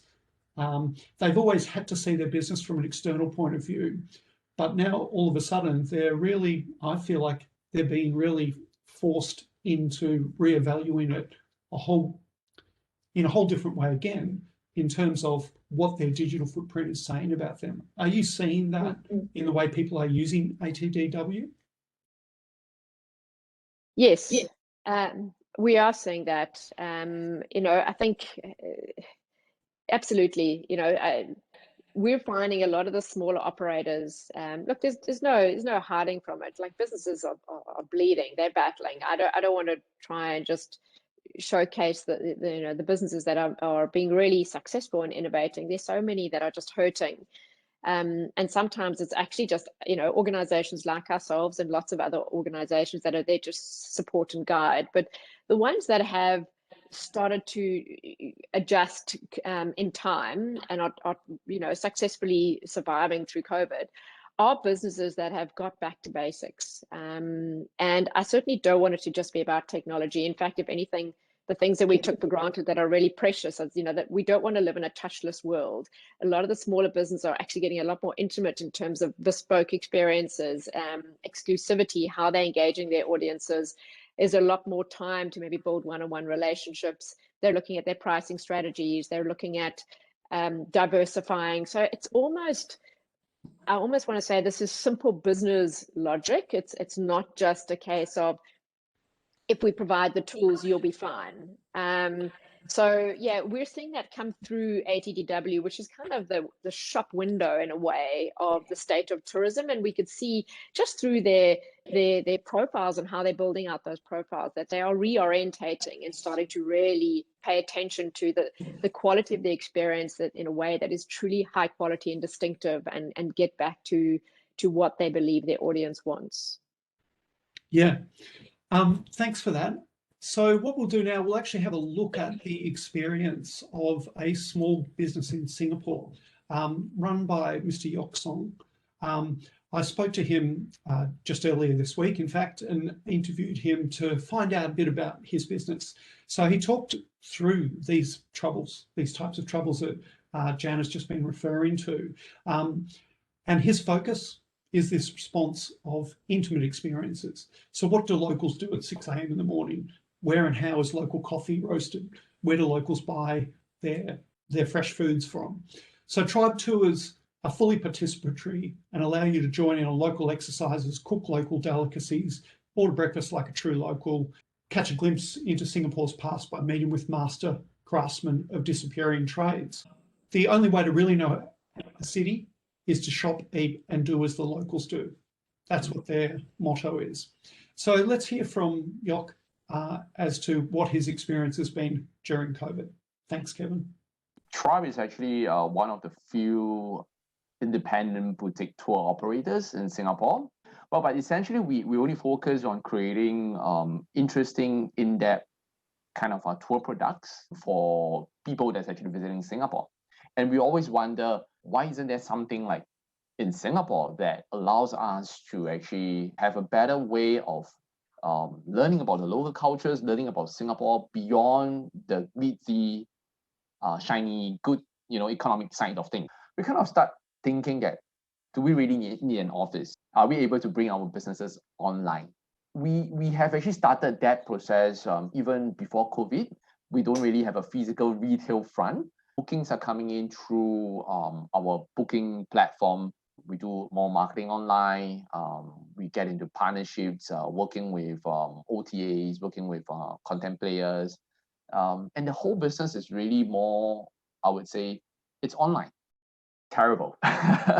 I guess it's the same for many travel businesses, particularly for us because on the pre-COVID days, a large bulk of our business comes from business events. We are the partners to many of these events organizers and conference organizers. So we supply the tours. And when COVID hits, effectively 5 to 6 months without any revenue coming in. So that definitely got us thinking, right? Like, what can we do? So how about going digital? How about what if we do a live stream? And at that time, if you ask me back in February, then it's like, what platform would you like to do for live streaming? I was actually really researching around, right? Will it be Twitch, Facebook Live? Will it be YouTube? I have absolutely no idea what it was. But I know that if we were to do live stream, that might actually form a new business stream for us. And then you fast forward to July. That's the time when Singapore starts to, we allow for certain activities to take place domestically. Maybe live stream could work, but I don't want to do a conventional live stream that you have a guy just going down the street. What if we do a kind of live stream that we have something that's being sent over to you to complement your 5 senses?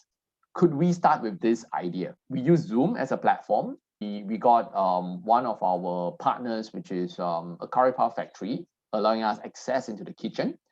So we get to see behind the scenes how a curry puff is being made. So in our very first live stream to a domestic audience, we had about 30 signups, and we charge $5 for live stream. Live stream doesn't really command a lot of money to bring in, especially for audience who's saying that it's behind the scenes, right? Our main focus is really about content. We want to tell a good story about our local businesses, about the kind of love and passion that they put into making their food. Very excited about our food, right? So at the end of it, we say, hey, why don't we cut up a piece of curry puff? And then we just got the mic so close to the curry puff. We get the auntie to slice the curry puff, and the sound of the breaking through the crust was like amazing, and everybody like, wow, I'm hungry, I'm looking forward to receiving the curry puff. And we knew that we kind of got something right. Yeah.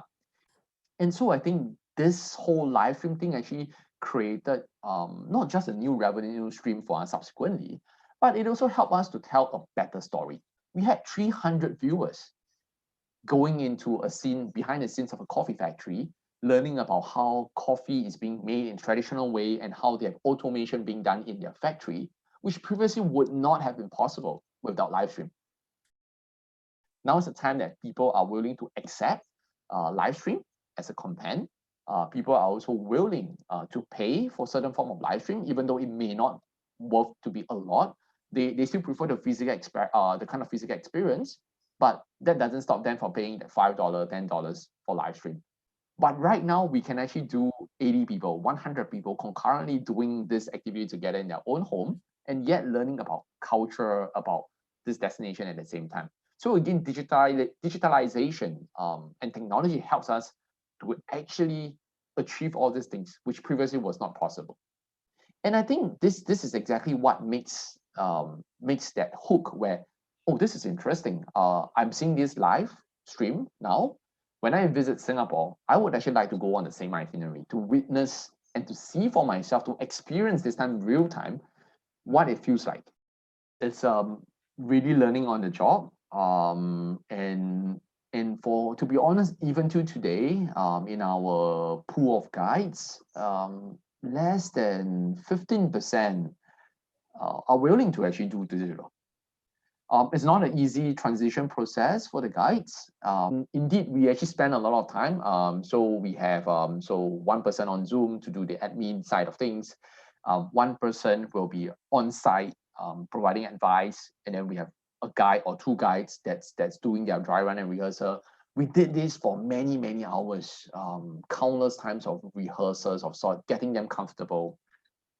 The audience only see through your camera, where it's being placed, what is the angle you want to do.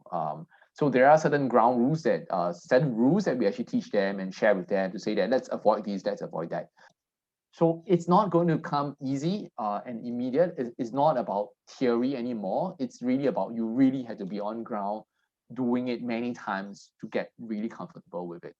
There's no course that teaches about doing live streaming on Zoom on a tour. Of course, now I think that it's starting to come up. Some companies are coming up with training materials, but from the time we started until now, we are doing our own trainings for the guides, and we are constantly getting new people to come in, give it a try. The guides are also paid now a lot more, despite it being like an 1 hour work. They are actually being paid equivalent to a tour that is for 2 hours, because at the end of the day, right, it takes a lot more skills now to do a 1 hour session as compared to a conventional traditional guiding. Data privacy, it is definitely very true, especially if we are, let's say we're dealing with deliveries, right? When we do live stream and we have something that's delivered, how do you want to ensure then that the data that the guest has booked with you, from delivery address and all those things, they are actually completely stored in a secure way. So for us, we actually delete it away immediately after the event. We don't even want to store any of this data, so that we also won't get into the future issues that, oh, why are you still having this data? Or if you are holding on to this data, how are you actually storing this sort of data?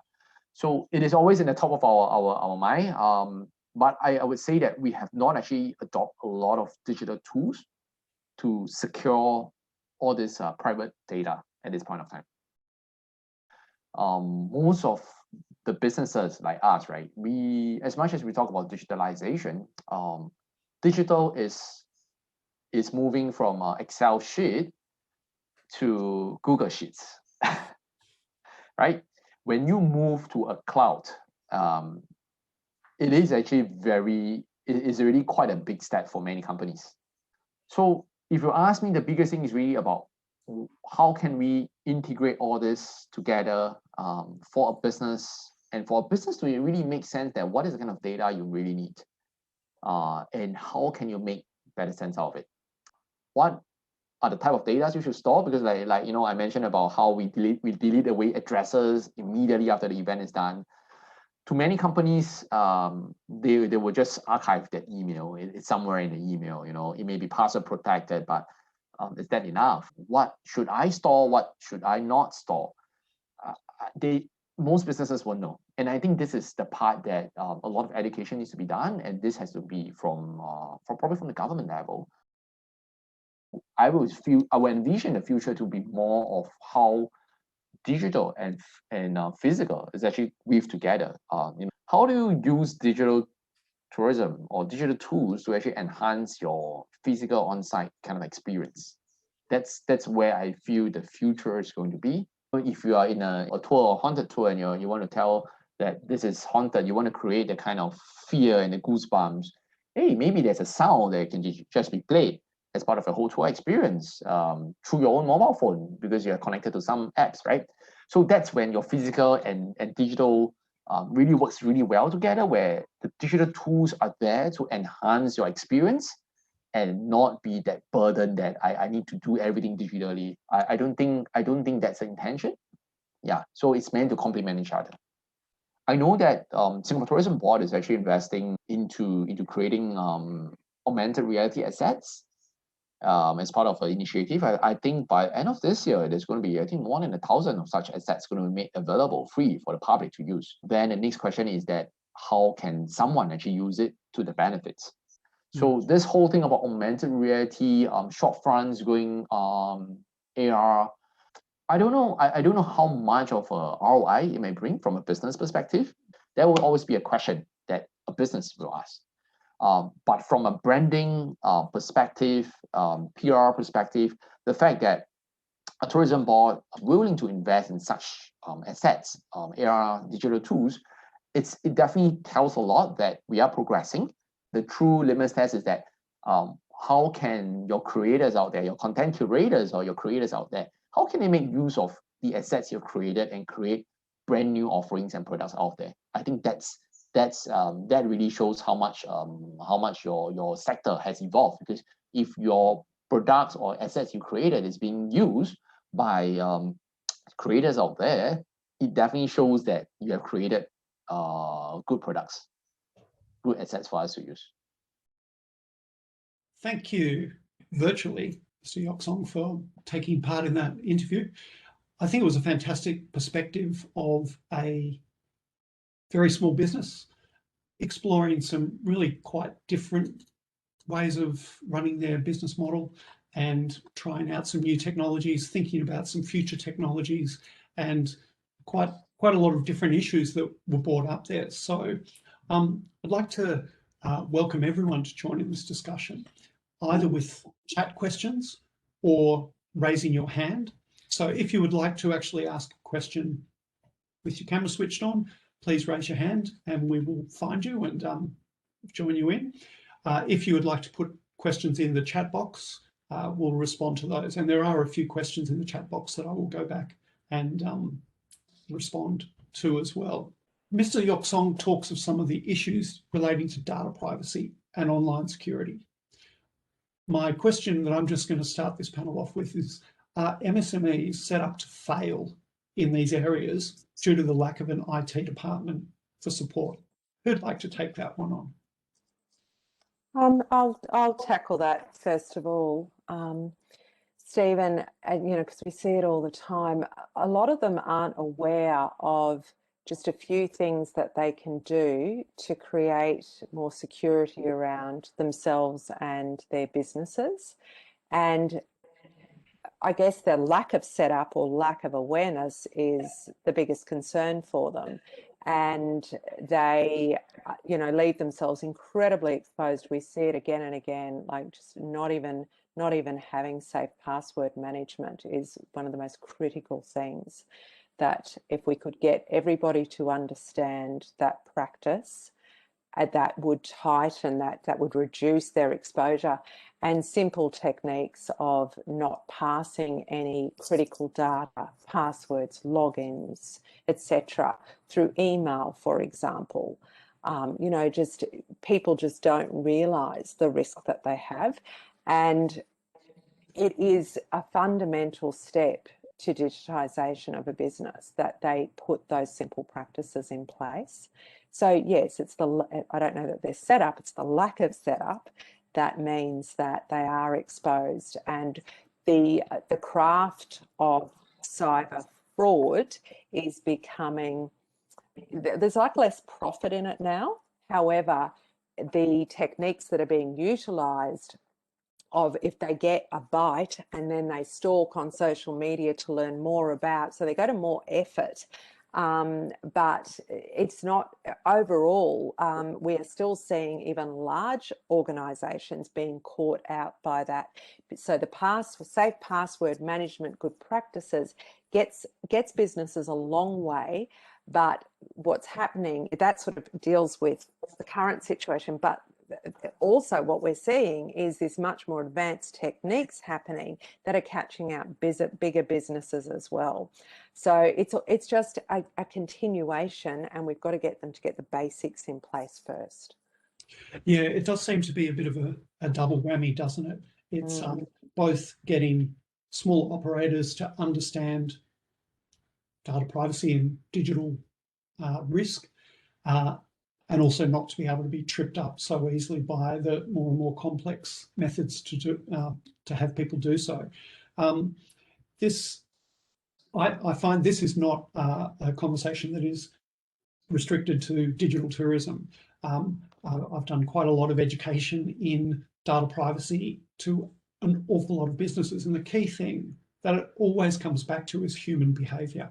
So the vast majority of times we talk about hacking, and we would use words like cybersecurity and so on. Actually, the problem is that the humans involved didn't quite know what to do. Now, one of the problems that we have in the tourism industry is that because of that long tail of small operators, how can we make small steps for them to understand password management, understand things around data privacy and cyber and so on? Ellie, with your Bundaberg tourism, do you take these ideas out to operators, or is this still something that happens more at a regional level rather than an individual level? In terms of the work that we're doing? Yeah. Yeah. We have to work in partnership. We are here as a membership-based organisation, and our primary role is to support our tourism industry. So we take everything that we do wherever we can out to our membership base and to our local industry. It depends about the maturity, though. There we have. I guess unofficial tiers of operators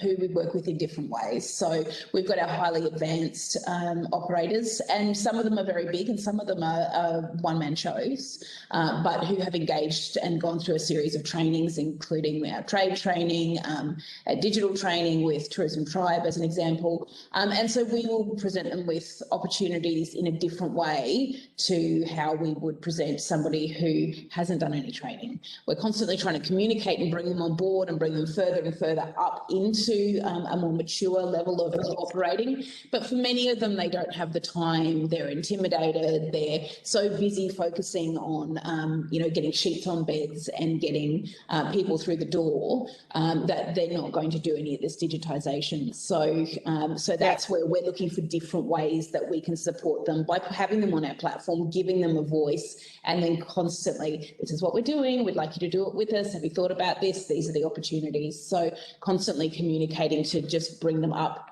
And, we've got one who just before COVID was completely disengaged and is now heading to the Australian Tourism Exchange in June this year. So in 12 months has made a shift from almost non-communication with us as an RTO to being up there and ready to go out and be in the trade space. So it doesn't take much. It just takes someone switching on, and then we can start to bring them up to that next level of maturity of operation. So it sounds like this is an area that governments, policymakers, tourism organisations need to make bigger steps towards. I'd like to throw this to you, Jan, particularly around the question of one thing that Yock highlighted, which is an incredibly interesting problem that's we're all going to be facing, is the inability to retarget using data. Well, actually, you referred to it as well, due to GDPR and the CBPR, APEC, cross-border privacy rules, and all of the local laws on this. A number of operators are nervous about this, but they're not really sure how they should respond. Do they stop keeping lists of contacts? Do they not follow up on opportunities? It's a huge one. How do we get through this one, Jan? Thanks, Stephen. That's like the challenging question of the day. I think all businesses are a little perplexed and we don't have all the answers. There isn't a silver bullet.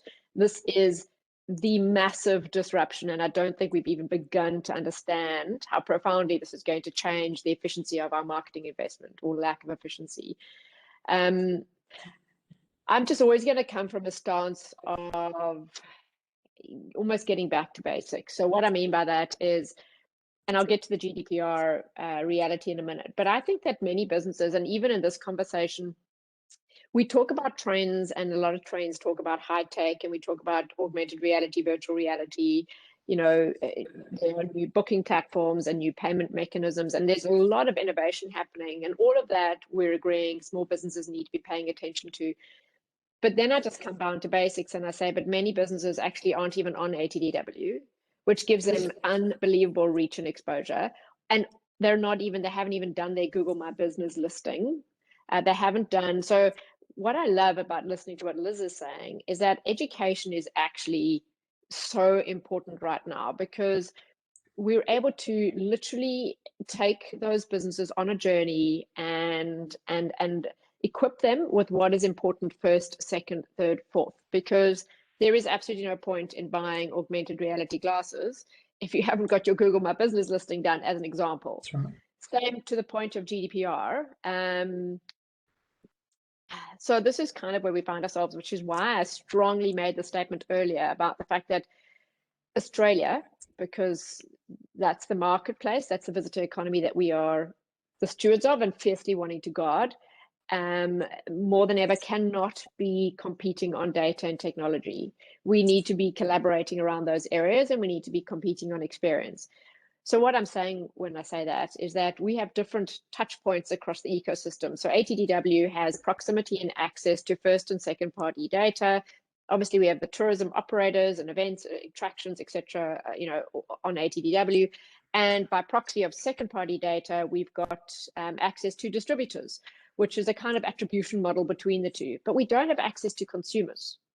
So if we partner with Tourism Australia, as an example, we're able to get consumer data. If we look at platforms that are genuinely adding value, real utility to a consumer, like, for instance, a voucher program, we're able to get them to opt in and acquire their details that will allow us ultimately over a period of time to repair the damage that's going to be done by retargeting.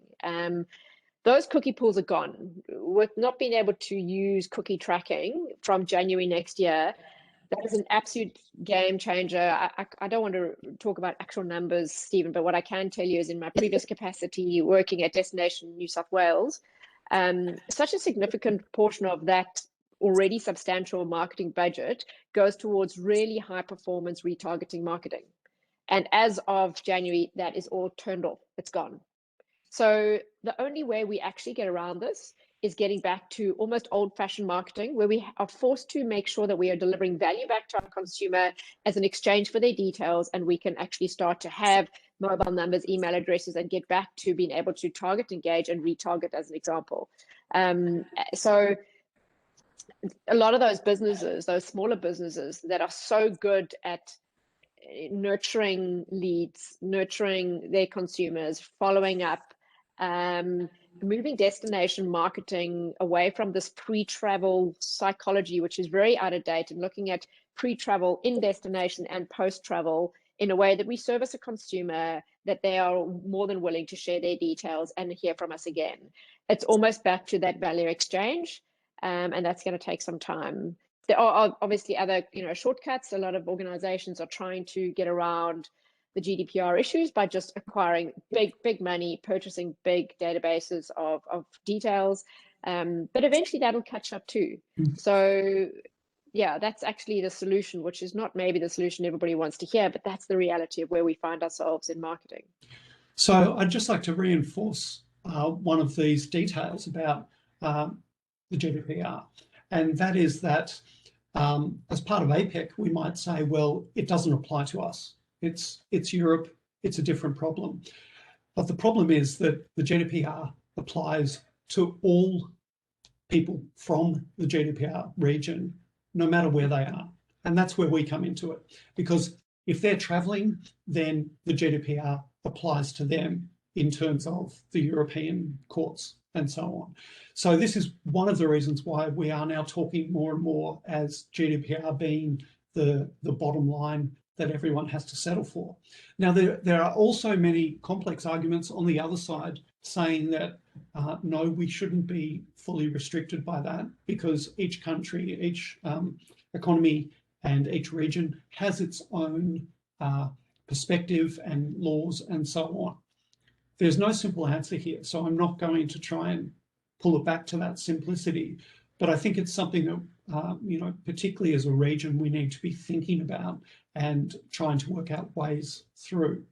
Now, there's a question that's come through, which is also related to this, and I really do encourage people to get online and send through some questions or even some comments about your experience in your region, because I am aware that we do have quite an Australian-centric view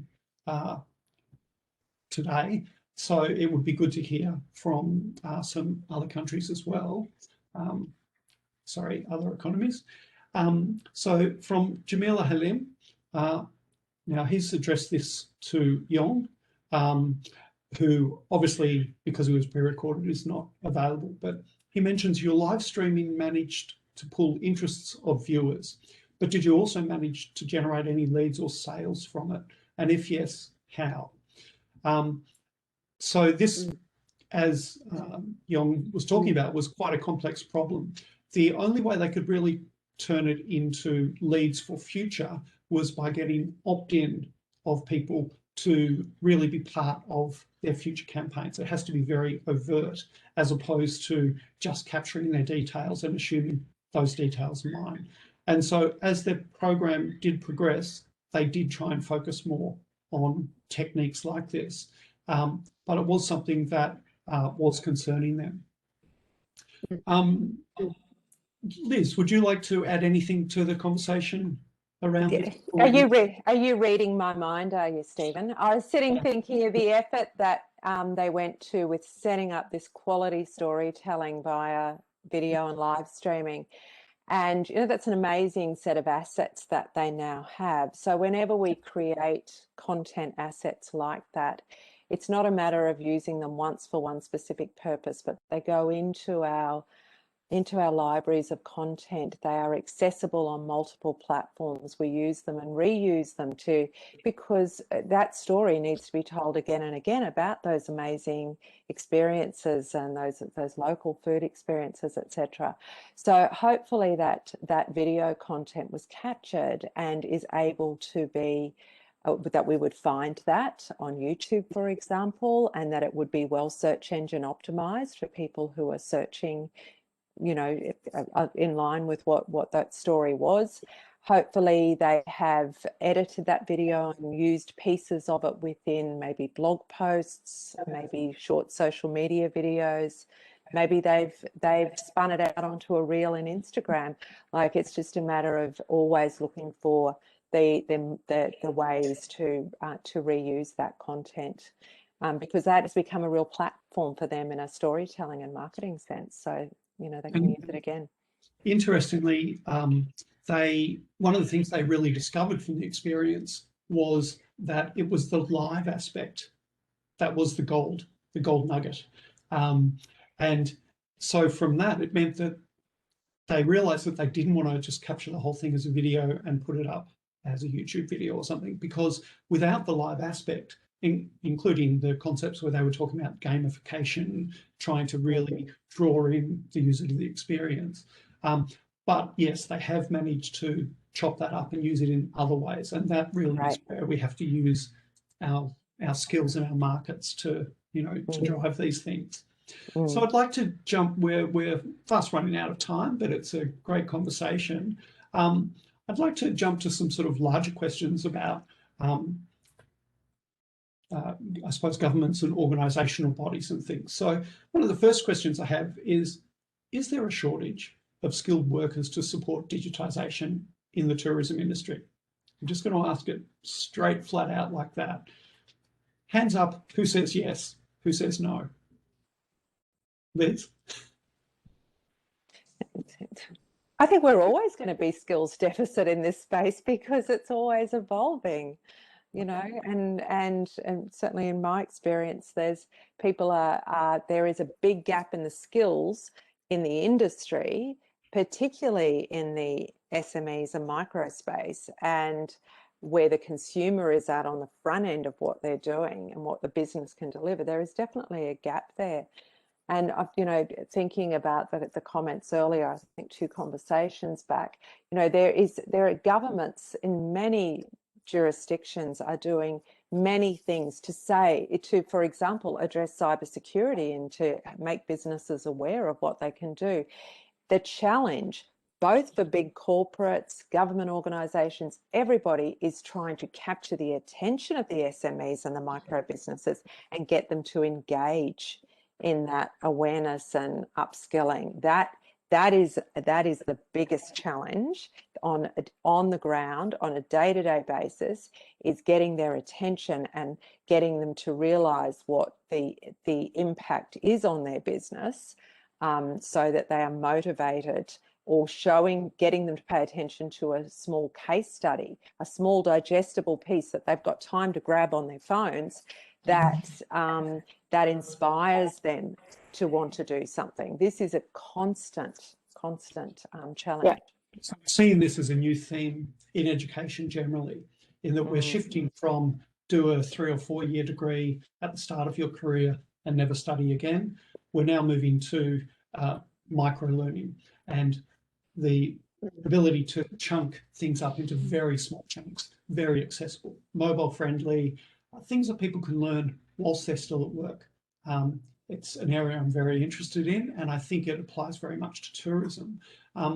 Ellie, how has Bundaberg Tourism, I saw you nodding heatedly in agreement, how have you dealt with this problem of getting the information drip by drip to your MSMEs?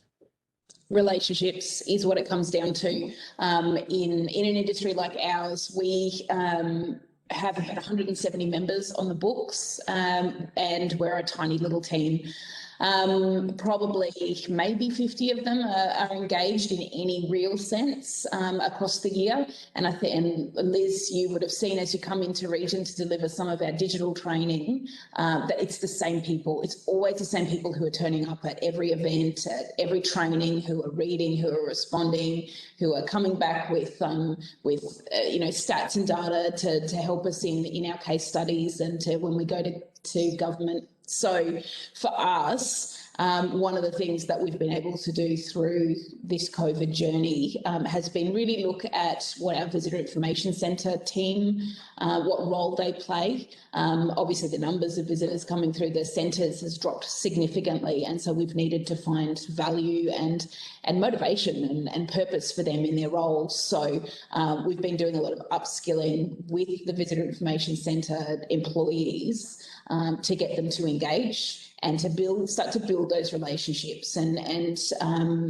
just begin to draw those people in and have those conversations, get to know them, find out where they are, because many of our operators, they are so busy putting sheets on beds or, cooking because over COVID they've had to supply meals where, and we've got limited numbers of staff available here in the region, in many regions, they're coming across this issue. So they're having to multitask and they're not interested. They're not interested in getting online. They don't have time. It's far too big. It's hurting their brain. They're, often people who've done this as a passion project, as you mentioned before. And so it's about finding, all right, well, this is a point that is a pain point for them. And when an opportunity comes up, knowing through that relationship who to go back to present it to is really the way that we're beginning to draw a lot more people into a realm where we can upskill them and get them up to that next level. But if it isn't for relationships, we don't have anything in this business. And so, Jan, in science and engineering, we often talk about never let the engineers design the software, because one thing is the actual processes that are involved, but the other thing is the presentation and interaction, this human interface. So are the tools up to, are they fit for purpose? Is this one of the issues that people who are non-digitally interested are not finding tools that they can engage with easily enough and inspirationally enough to actually take their knowledge up to the next step? Yes, Stephen, so true. I mean, look, I think just to dovetail slightly with what's just been said both by Liz and Ellie, I think that the pace of change is difficult for any business to keep up with, including government. So to your point around skill sets, I think governments are battling, no different to how businesses are. You know, as soon as you require one skill set, they then need a specialist in another. So it's just becoming more and more digital. And certainly just on that point, demand generation or modern marketing is nothing more than that sweet spot between technology, data, and creativity. It's nothing to do with channel planning. That's just populated for you. So the whole context of what we do and how we operate has changed. But that's before COVID. We're now living in a two-speed economy, and that divide is only going to become more and more exaggerated because we are getting down to people that have either the tools or the knowledge and people that don't. Resources too, but putting that second, because first and foremost, you know, just looking at what you were saying about education and the future of education, organizations, small businesses that understand what to do in their business in order to survive, what is most important, you know, or more important than something else. Not even getting into finding time. But I do think that that kind of two-speed race is exaggerating over the next little while. And the role of all of us, government, private sector, is in many ways to actually rally around small businesses and create, you know, aggregated tools and services and support, just like other sectors do. And with all of that, I've forgotten your question. Yeah, I think we were talking, well, the question, well, I think you answered it anyway, but I was talking about whether the tools that people can access, so your non-digitally friendly consumers. Yeah. So the key thing there, and I mean, for absolute transparency, if you know, speaking with colleagues and friends, if I look at ATDW, we have a really instrumental role to play, but we've got a lot of work to do, and we'll own that. You know, there's no doubt, we can't hide behind the fact that we need to provide a really seamless, easy, intuitive user experience. Just looking at our asset, and this applies, as you said, in terms of engineers and designers. It is no point in providing a tool that is going to be cumbersome already, as Ellie's reinforced, or Liz actually said this, to actually get people to find time to attend or participate in educational content is tough. And you have to find time, and it's excruciating. You know, we need to fast track providing tools that are efficient for our users, our customers, to engage. I mean, you know, ideally enjoyable experience, but if nothing else, fast track how they access, how they utilize those tools in a way that, you know, from our perspective, we're even looking at how we could create an iterative process so that they don't have to go from A to Z to set up their profile, their listing. They could actually just go online, set up, you know, 3, 4, 5 things of the basics, and then get prompted to add more detail, almost taking a little bit of a leaf out of Airbnb's book, unashamedly. So yes, the user experience is incredibly important, and it's our responsibility to make sure that we are maximizing usage by making sure that it's adding value in an easy way. Okay. Thanks for that. Look, time is now against us, so I'm going to have to wrap it up. I'd love to thank our panelists from today. So Liz Ward, Ellie Tonkin, Jan Hutton, our virtual Mr Yock, and also Jane Stacey. And I'd also like to thank the support of the APEC Tourism Working Group and APEC Study Centre in putting on this event. I think it's been a really good starting point to begin our journey over the next 3 days to explore some of these complex issues. So I'd really love to thank all the panelists for coming in, and I think we're seeing Liz tomorrow as well. So you'll be, and then Jan's on Thursday. So we've got you popping up in bits and pieces in other panels. Obviously, if anyone would like to be put in contact with any of the participants, feel free to contact us or follow up the links through to the profiles of people. So just to give you, I suppose, a quick summary of where we're up to and where we're going to go next. So tomorrow, we're really looking at micro, small and medium tourism enterprises have been particularly hard hit by the economic impacts of COVID-19. Innovative digital solutions can offer scope for tourism businesses to adapt to a new normal and to engage with existing and new customers. However, digitisation is not without its own challenges, including cybersecurity, barriers such as inadequate digital infrastructure and insufficient access to digitally skilled labour. So tomorrow we'll be focusing in on the particular needs of our smallest tourism operators, their successes, challenges, barriers and innovations in order to build their digital footprint and managing how they appear in the world. We'll also hold a masterclass on how to have a digital presence in the hope of demystifying some of these complexities. And so I look forward to everyone coming online and sharing this event tomorrow at the same start time at 11 a.m. Australian Eastern Standard Time. So till then, thanks everyone, and we look forward to a fruitful dialogue tomorrow, and we'll see you then. Regards.